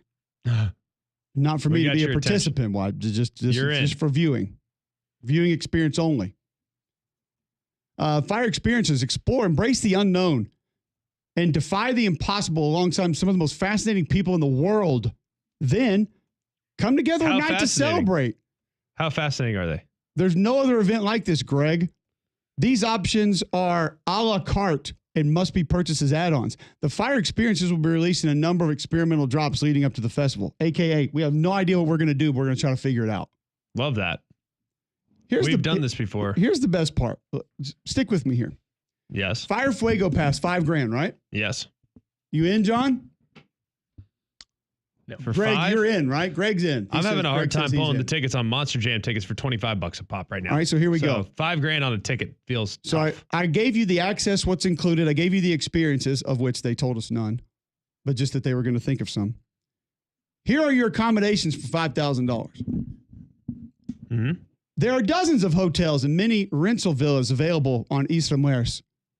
Fire has partnered with a number of these hotels in the area where accommodations are available to Fuego attendees at preferred rates. There will be transportation between our partner hotels and festival sites on Isla Mujeres throughout the weekend. Fuego attendees may also book their own private accommodations. $5,000 a person, you don't even get a place to stay? Oh, but the travel, Greg. Here's the travel. They get you there. Here's the travel portion of it. Mm-hmm. Commercial flights are readily available in and out of Cancun International Airport. Okay. Thanks, Billy. I'm glad to know that there nice is. heads up there, bud. I'm glad to know that there is. Super clutch. Now, Prometheus of God of Fire, those guests will live like the gods of fire. Prometheus pass holders have their accommodations provided by Fire and will have the option of a 4-stateroom yacht or luxurious 4-bedroom villa with immediate proximity to access to Playa Faya and the festival grounds for 3 nights from May 30th to Monday, June the 2nd. How do they spell Playa Faya? Playafyre. Oh, so it's Playa Fire. Well, if it was- but it's better. It's Playa Faya. If it was So, Playa Faya, you got my attention. I need access to that. Also, the Faya concierge will reach out to Prometheus guests following their purchase to coordinate their ultimate stay. Uh-huh. Ultimate. Do Yes. you know who is behind this? The same guy. Yeah. Ja Rule? No, Billy McFarland. Yes, So I said when I started the whole thing, he's been to prison for this But already. what about Ja Rule? No, I think We'll Josh. see, I but- think he's sitting this one out. TBD? Billy says, and I quote, "I'm sure many people think I'm crazy for doing this again. Yeah, we do actually. But I feel I'd be crazy not to do it again. After years of reflection and now thoughtful planning, the new team and I have amazing plans for Fire 2. Sure. The adventure seekers who trust the vision and take the leap will help make history. Thank you to my partners for this second chance." Close quote. Actually, I think you're crazy because you're charging people $5,000 a spot without a place to stay. At least in the prior one, you're going to give me a hut on the beach that you had stuck up with PVC pipe. If I can you really blame Billy for doing it again? If you're dumb enough to buy tickets Fair. I'm not mad at him for that. Like, I'm really not. You're the one that is lining his pockets. That is your choice. You already know how this looked and how this went down. But somebody's got to be before. fronting him the money to even try this. Unless it's all the make people believe buying, again. Yeah, the people buying Prometheus passes. That's all he needs. He needs one Prometheus pass sold and the whole thing's done. He's got it. That's probably what he's telling his investors. Like, guys, if I just sell one of these, One. if I can get one fool to give me $1 million, we are cooking. It's actually 1.1, Greg.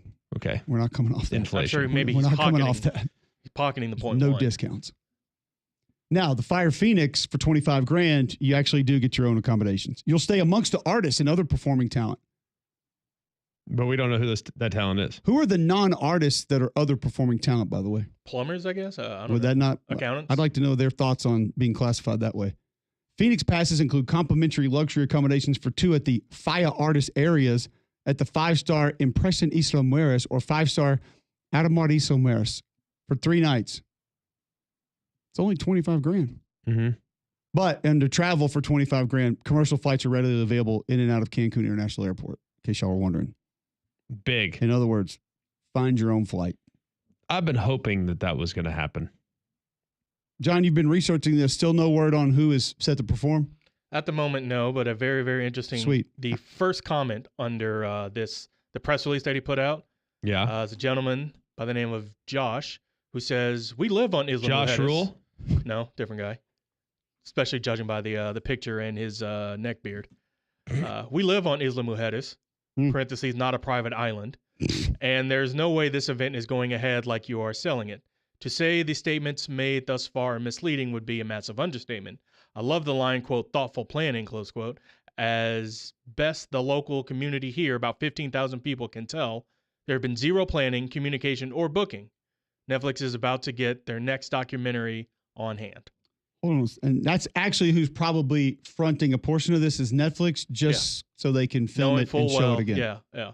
We'll give you just enough to get started on this, only so you can fail. Does that make him culpable? Yes, but no one's going to know. Gosh, I love it. I kind of want to go. By the way, Do we what go? does Josh know about what Billy McFarland's doing? Just because you live there, Josh, doesn't mean you have any idea how this thing's working. Yeah, you don't realize how hard he's been working. You Josh, don't realize you he's been don't grinding. know what the Prometheus of the Gods Pass really gives you on Isla Mujeres, okay? Just because you've been to Publix down there doesn't mean you have an idea how this whole thing's going to operate. They got a bunch of Publix available down there? It's 15,000 people. I'd hope so. 15,000. Just because Josh has a Costco card doesn't mean he knows how Firefest is going to work. So I don't want to hear it. Nope. Don't need to know it. I don't understand how people can fall victim to this stuff. Then again, there are a lot of smart people that got taken advantage of by Bernie Madoff and others. By a lot of people. Yeah. So a lot of smart people do dumb things. I get that, but my goodness alive, twice? this is a bad one. I just on common sense merit, you would have to say I'm out.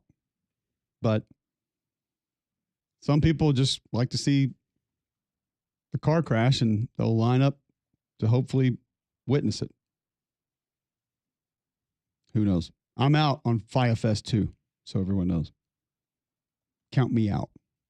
Good to know, because I was a little worried Greg about is you. in. I was a little worried about you potentially going down the rabbit hole. Also, we talked a little bit earlier about NIL recruiting, transfer portal. Yeah. There is a recruitment that is being denied. A recruitment that most people believe took place that is now being stated as having never happened. Oh, no. I will tell you about that in a moment, but first tell our listeners about Polar Bear Services. Polar Bear Service done so many things for me around the house. It's amazing when I call them. I know that I can just ask Weston and the guys, hey, guys, can you do this? Can you do that?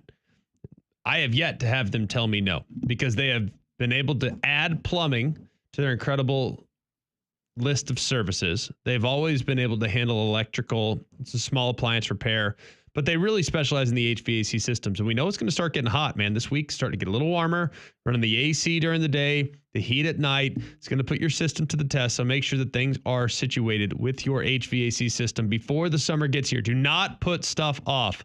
Get it taken care of now, because if you wait until June and July, that's going to be too late. So get out and do some preventative maintenance on your HVAC system with Polar Bear Services. Remember, if you have a problem with your electrical, plumbing, heat, or air, just pick up the phone and call the Bear. It's 205-497-BEAR. That's 497-BEAR. Do you believe that Carson Beck was recruited to Miami? Depending on, I think there was tampering done. By the way, one of the Cavender twins. By the way, the most successful tampering ever to remove someone from the NFL draft to go back to college to play another year of college football. But nonetheless, Hannah Cavender, not Cadaver, was on SportsCenter yesterday discussing Carson Beck's move. She was asked about the move for Carson Beck down to Miami, where she is currently enrolled. Said, quote, obviously the University of Miami is an amazing campus. I think it's the best decision for him. I think he's going to love the opportunity. Obviously, I love Miami. So I will stay here. My family's in Fort Lauderdale, but yeah, I'm super excited for him to be able to watch him play. Honestly, I was not involved at all. I know that a lot of probably think that, but no, I was not involved at all. It was honestly what was the best decision for him and where he was going to fit and be able to be successful. I'm super excited for him. It's very convenient. Obviously, you can't beat Miami and the people here. So she says, you're wrong, Greg. I don't agree with it. She had nothing to do with it. I don't believe her at all. She didn't get involved at all. Don't believe her at all. Let me put out some TikToks and we can make money and this is going to make sense and this is what we're going to do. And in fairness, it is a pretty good offensive system for his skill set. Yes. But please, come on. Can't sit there and tell me that she had nothing to do with it. I don't think most people are going to believe it. Jamie Bailey, by the way, says Firefest will be all about 80s music, which I can actually see that because those are the acts that no longer have anywhere to go. Oh, no. And you could probably get them back. Not all, but a lot. Don't you dare. Not all, a lot. I didn't say it, Jamie. A lot. Not me. I didn't say that. That was Cole. Have Culture Club toured recently, John? Cole Q. Not since the 18th. Has Color Me Bad been on tour recently? Just saying, there are a lot of them out there that probably need a gig and would do it on the cheap. On the cheap? 3 or 4 Boys to Men? Were there 4? Who cares? Thought so. Yeah. One had to stop. There. So, Cyndi Lauper been on tour recently? I hadn't seen her. I hadn't seen the tape. I think she's still touring with Captain Lou Albano? I don't think so. Is Cyndi Lauper touring with like NXT? That's NXS. God, that's great. You mean WWE? That show? Okay. Whatever. Yeah, probably. That was actually, that could have literally gone, that was a literal coin flip of was he Very talking much so, about yes. NXS or talking about the WWE faction? Wasn't quite sure. Could be both. Could be either. Doesn't matter. Could be one or the other. Who knows? One thing we do know now, thanks to someone who writes for ESPN, production returning in college football. Who leads the way and what offenses and defenses in the Southeastern Conference do we expect to trend up or trend down this upcoming season? We'll discuss it next on McElroy and Cubelic in the morning.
From Firefest to Granny Pods.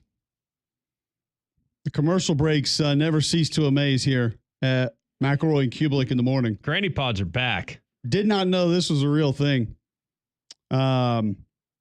Apparently, these tiny homes that we've seen people moving into and building that has, I guess it's its own show now. People are purchasing Granny Pods to put in their backyards for their aging parents. This makes all the sense. Not to put them in your backyard, it doesn't. That's for backyard adventures in our playground and baseball, and tackle football. Some of these tiny houses are fire. Like FYRE? Like Firefest. Okay, got it. Here are your pros for a Granny Pod. Increases property value. Does it? Yes. Really? I feel like that's a built-in excuse for people to come stay with you that I might not welcome. Also, additional rental income targets niche tenants. Yeah, like your parents. The cons are large upfront costs, potential legal issues. Oh, boy. Legal issues. Get out! What, like mistreatment of the elderly? When you want them to leave, and they say, you told me I could move here. You're telling me that your parents are squatters? That would be a little dicey. Difficulty reselling the property. So which is it? Does it increase property value, or is it increase the difficulty of reselling the property? One or the other. It also says you can build your own. Oh, yeah. Just get back there with a hammer and a hacksaw. Build a house for the parents. How hard can it be? Can't be that tough. Hell, I couldn't even get a playground put together. Yeah. Come on. Yeah, that's a no. You're out? I'm not sure. Nothing against my parents, but that's... no, it's not. That has nothing to do with your parents. It's just the concept is hilarious. I wouldn't mind having a Granny Pod in my backyard for me to go watch football. I just or do radio shows or podcasts or whatever, but I mean, also known as a she shed. You want a she shed? I'm sorry, what? A she shed. I've never heard this term. I don't know what this is. Oh, this is a thing. Really? Yeah, it's a she shed. Okay, what is the literal definition of this? Apparently, a shed in the backyard for your wife where she can go and have alone time. She shed.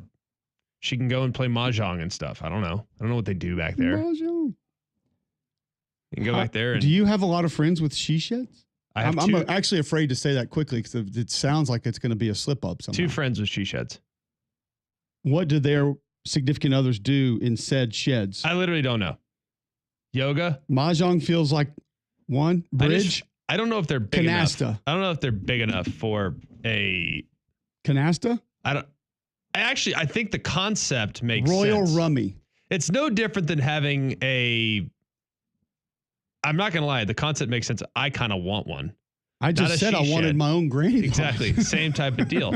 Like, I kind of want one, but I don't know enough about how this would all work.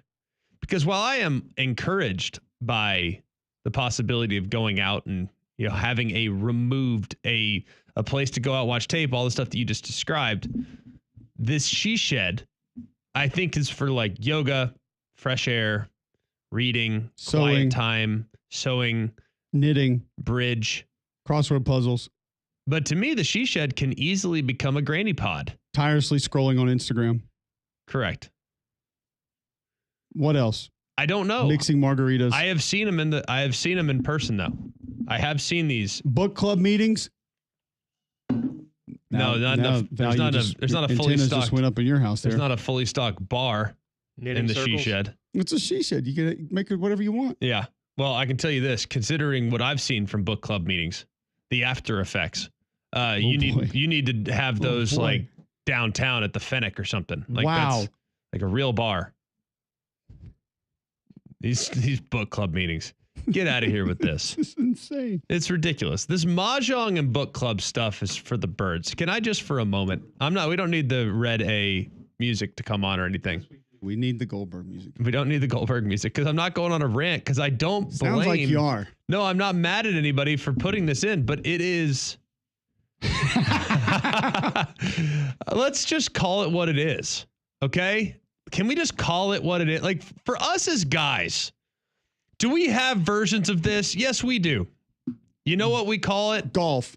Afternoon round of golf, right? Afternoon round of golf. We Watch go away. the game with buddies. Yeah, but you already know, like, if we're going to meet at Soho, like, all right, you know that it's going to be watching the game. I'm probably going to Uber home. Like, bowling. Bowling, yes. Softball. The men's version of these things, yes, absolute softball, kickball, what have you. Like, get a keg and let's have some fun. But we have now evolved. You know, we just admit, yes, you probably know when I go play golf, I'm going to have a couple drinks. It's going to happen. Especially on a beautiful day, it happens. Just the drink stand just happens to be there. I'm dehydrated. I need a McUltra or a Coors Light or whatever it may be. A Bud Light. Nothing hydrates like alcohol. Miller Lite, whatever. Nothing hydrates like 4% alcohol. We don't have a sponsor on the show right now, so you can just name them all. Okay, cool. Coors Light then. Going. So I'll just go with the brand that I actually like. Coors and Miller. There goes future ad revenue. No, don't care. Don't care at all.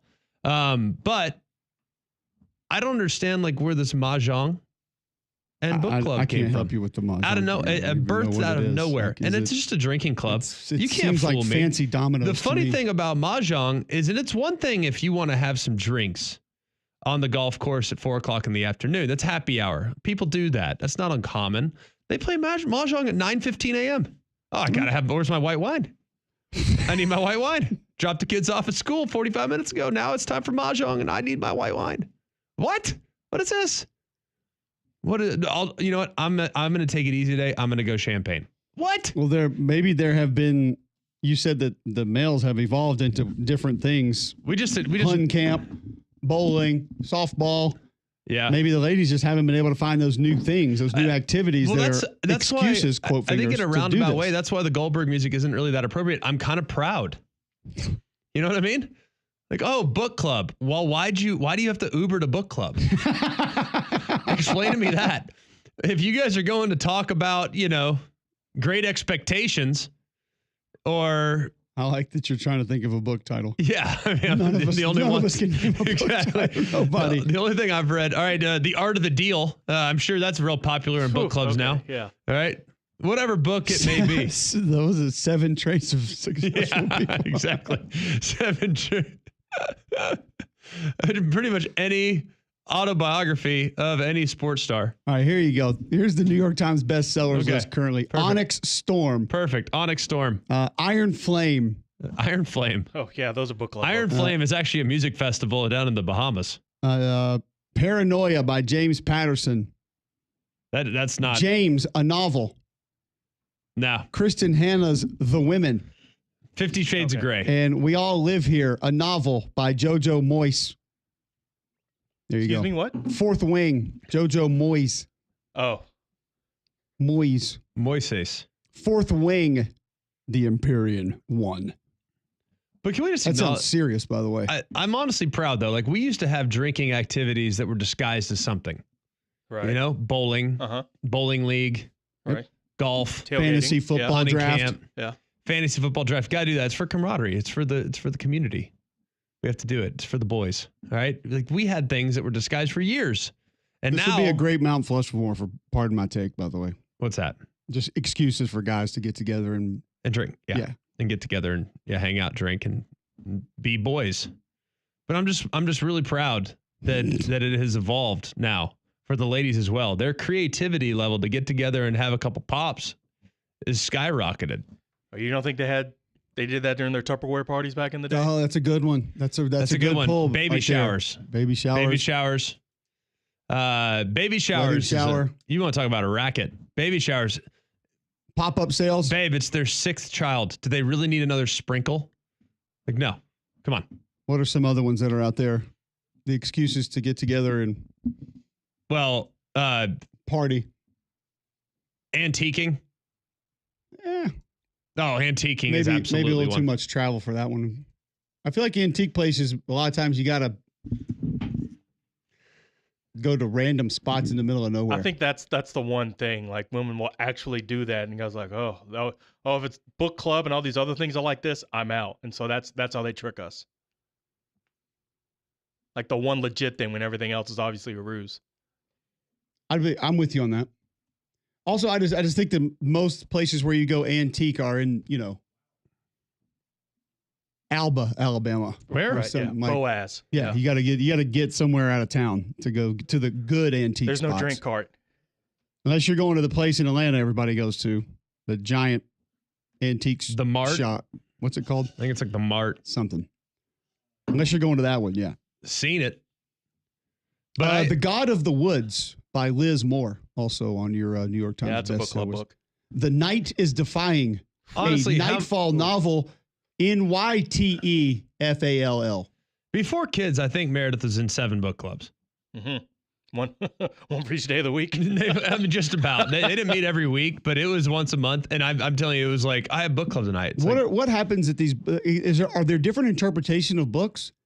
Like when I read The Wedding People by Allison S. Patch, do you see that differently than I do? Like, are there multiple viewpoints as to like what Betty was doing and what No. Jennifer was doing? you know what they're reading? Like why They're reading the Billy back. didn't do what he did? They're reading the back of the wine bottle. That's all it is. They're not reading the book. Did Mary Kate really go through with that? Come again? Not touching that one. Oh, We're gonna go- easy. we're gonna- You said the name. Your follow-up was inappropriate. Okay, stop it. That was a very simple question. I was just making sure I heard what I heard. I don't know why you got to take it there because you got a, sick brain, dirty brain, like a dirty old man brain. I'm not talking about The Deep End by Allie Hazelwood or Scythe and gosh. Sparrow. How much time did Damien By spend on social media Brendan last Weaver. night? As some heavy scrolling. I I bet Damien logged some hours last night on social media. feel like a lot of folks did yesterday. Oh, I may have goodness. got more texts about that than I did any game No, there's no question. in the last 5 years. There is no question. And we're not going to get into it. Out? Out. But you can get into Game Day Men's Health. Pretty apparent somebody has if you were scrolling social media last night. If you are lacking energy, getting poor sleep, feeling on edge, could be the effects of low testosterone. But you can feel better. Game Day Men's Health wants to help you. Go to GameDayMen'sHealth.com right now. Schedule a free consultation. Locker room environment, good people, not going to try to press you into the services that they have, like weight loss, multiple, or peptides now, where they can help you with multiple ailments there. Try to improve your daily routine. Try to improve your life with a holistic approach to health and wellness. Minimal upfront cost for the programs that they offer at Game Day Men's Health. And when you go to GameDayMen'sHealth.com, schedule that free consultation, you get a free PSA test, free testosterone test, get a baseline of your health, and then they're just going to let you know what they can do to help you. GameDayMen'sHealth.com. Schedule your free consultation today. Let them help you like they have many other Jocks listeners. Back with the production chart in college football, as we promised previously, next, and maybe a review of The Serviceberry by Robin Wall Kimmer. After that on Mac and Cube in the morning.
we will pause our discussion of she sheds, which I still maintain are just previous guest houses that are now renamed and remodeled as a, quote, she shed.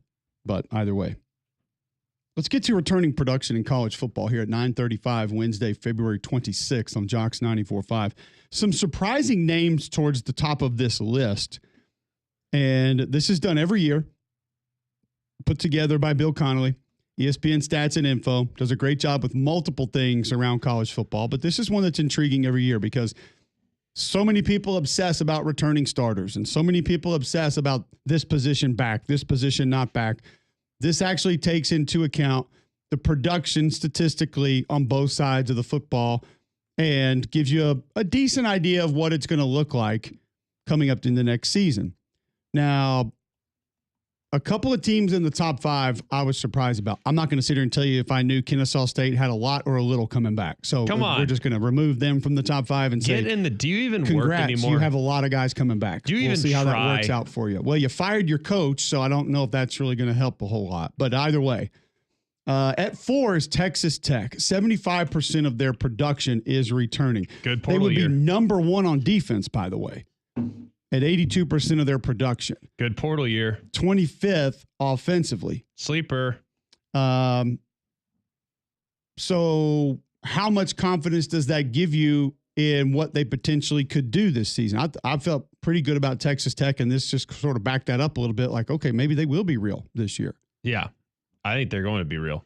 I'm a believer, real believer in Texas Tech this year. Now, does that mean that this is not all like a guarantee? Because sometimes returning starts on the O-line isn't always a good thing. Yeah, you and I have talked about that before. They got 3 starters back on the O-line. You mean the one that gave up 28 sacks? You can have them. Don't want them. It's not always a great thing, but sometimes can be a really good thing. But not always a bad thing either. Though. Not always a bad thing either. So it's easy to say, yes, this team stinks, this team's that. I would prefer to have bird in the hand. Like for instance, we talk about Auburn a lot, right? How do we know for sure Jackson Arnold's going to be good? We don't. Okay, like we don't know that. You asked me during a break, am I surprised at Auburn's win total 7.5? And my immediate answer was no. And you said, why? And I said, because there's no the quarterback's not guaranteed to be good. No. He's guaranteed to be talented, 100%. None of us will deny it. But how much good football did he play last year? Enough. Not a ton. Not a ton. Played some good football in one game with a different system that they essentially put in. And the defense still had a lot to do with that win. True. So, yeah, he's got production, but that doesn't necessarily mean it's automatically going to be 3,500 yards, 30 touchdowns, and 4 picks. But if it is, it's great. It might be. Might not be. We just don't know. We don't know. But I do think there's reason for optimism, but it's not a guarantee. Yes. So, for instance, like if I had Peyton Thorne back, I'd probably feel a little bit better, but not way better. Yeah. You know what I mean? But you would also have the production returning. Yeah. It's just some of that production would also be negative. Correct. But and like how many people are really happy as Alabama fans to see Jalen Miller leave? A lot. A lot of people aren't mad to see him go. So is that production leaving, is that a good thing or a bad thing? Because I kind of think it's a bad thing, but doesn't mean that it can't be a good thing. It just depends on who you replace him with. Sidebar, do you know who Cody Campbell is? You're a Texan. You should know. Is he an artist? No, Cody. He will not be performing at Firefest. Actually, he could afford it if he wanted to go at the Prometheus level, whatever that was. Cody Campbell is the Texas Tech collective founder. Recently sold his oil and natural gas company, Double Eagle. 4? Anyone? 3B. 5B. 4.1 billion with a B. We stink. So to say that the Texas Tech collective is locked and loaded, yes, pun intended, they're in good shape. Because if I'm not mistaken, Cody's the one that put up the money for the renovation of the stadium. Who cares? We stink. He's got a little bit more than we do. Yep. Coming up next, we be oil and gasmen? Coming up next will be Illinois at 3. The Illini bring 78% of their offense back, 75% of their defense back. They would rank 8th and 5th in total. 76% overall ranks them 3rd. Not super surprising. You lose a big-time receiver, a little bit of production on that front seven, but mostly that's not something that really took me off guard, Greg, because I think Illinois has got a chance to have a really good season, and because they have some guys back that have played a lot of football. Yeah, it's true. I think when you look at the production returning with Illinois, it's the main issue is that they lost by a decent size margin their best player. Now, that player was a receiver, but still, returning production is returning production. So I think when you look at the wideouts that are gone, can they actively replace that? I don't know. But I do know that receivers are easier to replace than others. I also am curious with the SP Plus returning rankings. Like, how do they weigh positions?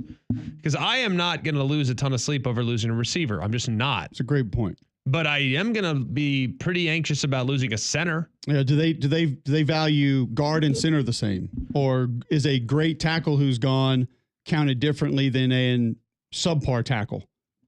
You know, if you lose a guy who's a turnstile or you lose a guy who never gave up a sack, on your production percentage, does that count the same way if they had the same amount of snaps in a year? And we lost both of those guys. Or one or the other. Like from year to year, does your dominant left tackle count the same as the guy who gave up 11 sacks the year before? But they're both gone and they both played 358 snaps, whatever it was. That'd be an interesting question for Bill. I don't know the answer to it.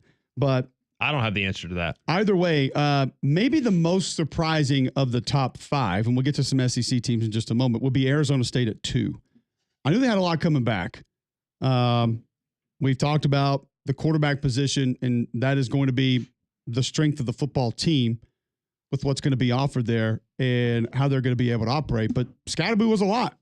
He did a lot for that team. For sure. And for you to have 78% of your offense returning, which is 4th nationally, and him being gone is pretty impressive for a group that felt like they leaned on him as much or more than any other team leaned on any other individual player in college football last year. Right. I think Scatterboo being gone is big, but he's a running back. Difference-making running back, but yes. That's fine. He's still a running back.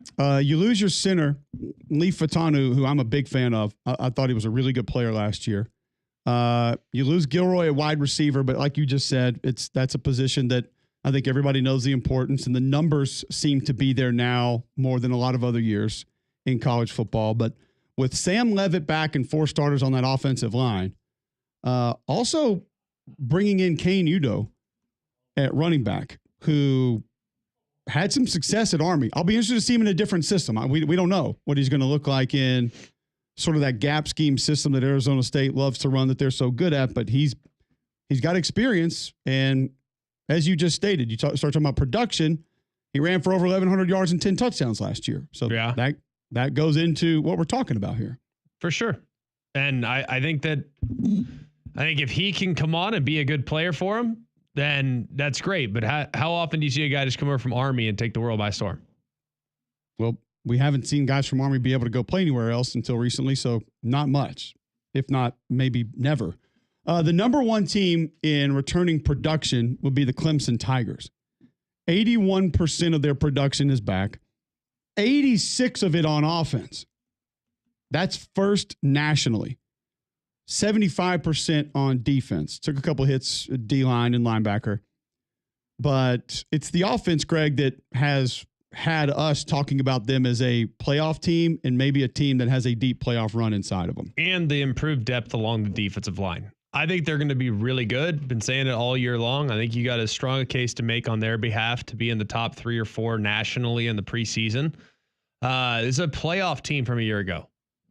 I think that's what people kind of, for whatever reason, forget. Like, this team made the playoff. This team won the ACC last year. And while you don't have to necessarily think that they're elite, they've been building towards this season. They've gone about it a little different way, where they're not going to the portal and just restocking departures. They've said we're leaning all in to the high school recruiting and development. That's all we're going to do. And we now have to kind of ride this young quarterback for a few years. And this is the year that they've circled, and this is the year they have to peak. Now we'll see what they can rebuild next year, but this should be a year where they are highly competitive, not just to make the playoff, not just to win the ACC, but assuming they stay healthy across the board, this is a national championship contender. It really is. You don't have to like that, but it's the truth. So that gives you a little bit of an idea where some of the teams at the top are as far as returning production is concerned. We'll take a look at some SEC teams and maybe who we're feeling better about because of where they lie on this returning production chart from Bill Connolly. On the other side, first, I'll tell you about your CBD store. If you are having issues with arthritis or a pet in your house is having issue with arthritis, your CBD store can help. They have 3 locations to help you. They're the largest brick and mortar CBD retailer in the world. A better night's sleep, better focus throughout the course of the day. They can help you with that. Your CBD store has products to help your gut health as well as your pet's gut health, skincare for you and your pet, as well as anxiety for your pet. So if you have a dog or a cat that's having trouble getting around with the arthritis, maybe some anxiety, maybe the gut health or skin issues when the weather changes, I know we have that in our house. Your CBD store has multiple products that have helped pets in our house with their skincare and with their arthritis. Got to move around a little bit better. Those 3 locations, Highway 280 by Bailey Brothers, 150 by the K's in Cleveland, Trussville just off 459, your CBD store where good health hits home. Who's the top SEC team as it pertains to returning production? I think the team will surprise you. We'll tell you who it is and if we feel any different about them next on McElroy and Cubelic in the morning.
Who's the top SEC team? Bill Connolly's returning production list. We'll get to that in just a moment.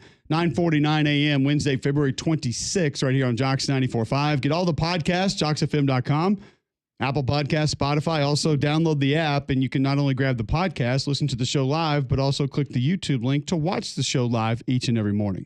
Bill Smith Buick GMC is the GMC Dealer of the Year, the national champ. They've won it 9 times. 9 national championships. That's incredible, including 5 in a row. And the deals just keep on coming. They never stop. You can get multiple vehicles. I've looked on their website this morning. You can get multiple vehicles, $10,000 off the sticker price, whether it's a Yukon, Denali XL, a GMC Sierra with the SLT 4x4 X31 off-road package.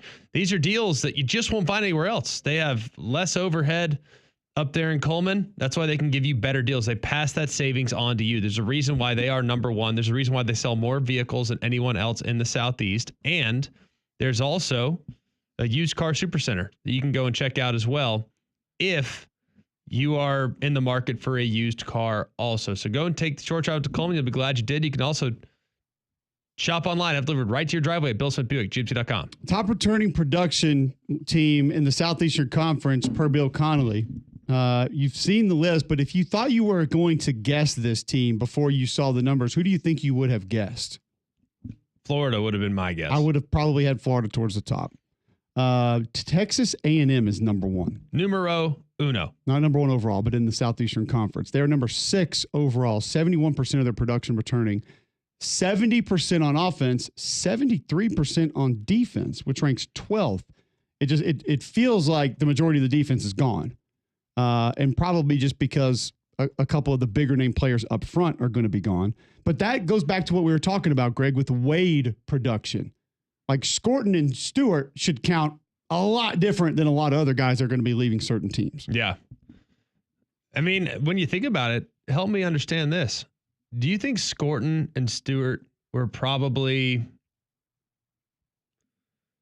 I don't know. I don't think they're replaceable, first and foremost. I don't think they are at all. But if they were, we would have already seen them played somewhere. Correct. Maybe not even at A&M, but they would have, like Scorton, we saw him at Purdue. Like we would have seen something from somebody who was going to be able to fill those voids. But if you look statistically at A&M's defense last year, it really wasn't that impressive. Is that as crazy as that may sound? And I know that sounds backwards. For the guys they had, considering they have 3 difference-making defensive linemen that could take over the game at any one given time, it is a team that gave up 5.5 yards a play and almost 4 yards a carry. They were 12th in total defense in the SEC, 11th in scoring defense in the SEC. Think about that. Think about that. If we dove into it, maybe there are some offensive struggles that are somehow play into that some way, bit, but I don't. But not really. Not that far down. The 4 yards per 3.98 yards per rush is what's most alarming to me. Kentucky, to have a D line like that. Kentucky had a better scoring defense than they did. It's crazy. Now, you see Oklahoma, you see Alabama, Tennessee, Texas. Okay, like South Carolina, I get it. But Oklahoma, Kentucky, Auburn, Missouri, better scoring defenses than A&M last year with what they had up front. It's a great point that you make, because you feel like I think that falls right into that category of what you were referencing earlier of how is some of this production weighed, as in, even though you didn't have 17 tackles for loss, we know you caused a lot of problems for opposing offenses. A lot of problems and a lot of fear in the week leading up to playing against those teams. Like the Dalvin Tomlinsons of defenses, how are they ranked in returning production other than snaps played? Because we know they cause a lot of problems, but you can't quantify it statistically all the time. True. And there are those guys out there now. Scorton and Stewart statistically were also qualified, but they also made a lot of other things that happened that they didn't necessarily jar a ball loose or bring a quarterback to the ground. True. So it is interesting to think that it's all weighed somewhat evenly, but we don't know exactly where it's different. Vanderbilt would be next in the SEC, by the way, at 8 overall. 70% of their production back. 68% on offense. That wasn't that surprising to me. I don't know if you saw it that way. Your starting quarterback, tailback, tight end, who was your go-to target, are all back. So that's correct. That didn't surprise me at all. Defensively, you didn't have a lot of guys that were going to be leaving, so it didn't surprise me very much. Oklahoma 10th was surprising, because it feels like, similar to A&M, all your heavy hitters on defense are gone. Now, you got a couple interior D linemen that are back, that are good players. But you lose a Stutzman, a Bowman, a couple guys off the edge, and all of a sudden you start thinking like 60%'s back? Yeah.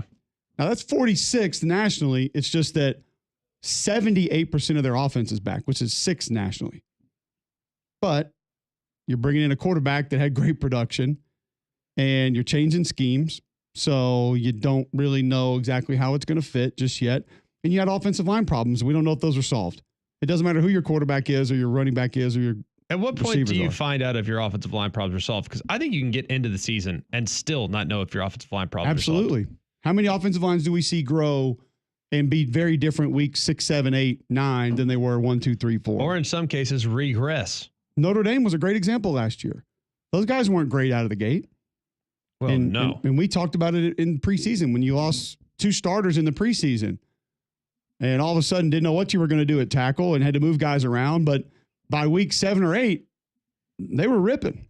Looked pretty good. Your other SEC teams would be, as far as returning production, Florida at 18, Auburn at 22. That one was surprising too. It just kind of doesn't feel like it. No. At all. A lot of receiving prowess back. And I guess you take Jackson Arnold's statistics and plug them in somehow. Alabama's at 35 with 63 of their production returning. Defensively, though, a lot. We'll discuss them a little bit more tomorrow, specifically Alabama and Auburn with that production returning, going to those and a few others. 3-man front coming at you next, followed by Paul Feinbaum. We're back tomorrow, 7 to 10 a.m. right here on Jocks 90.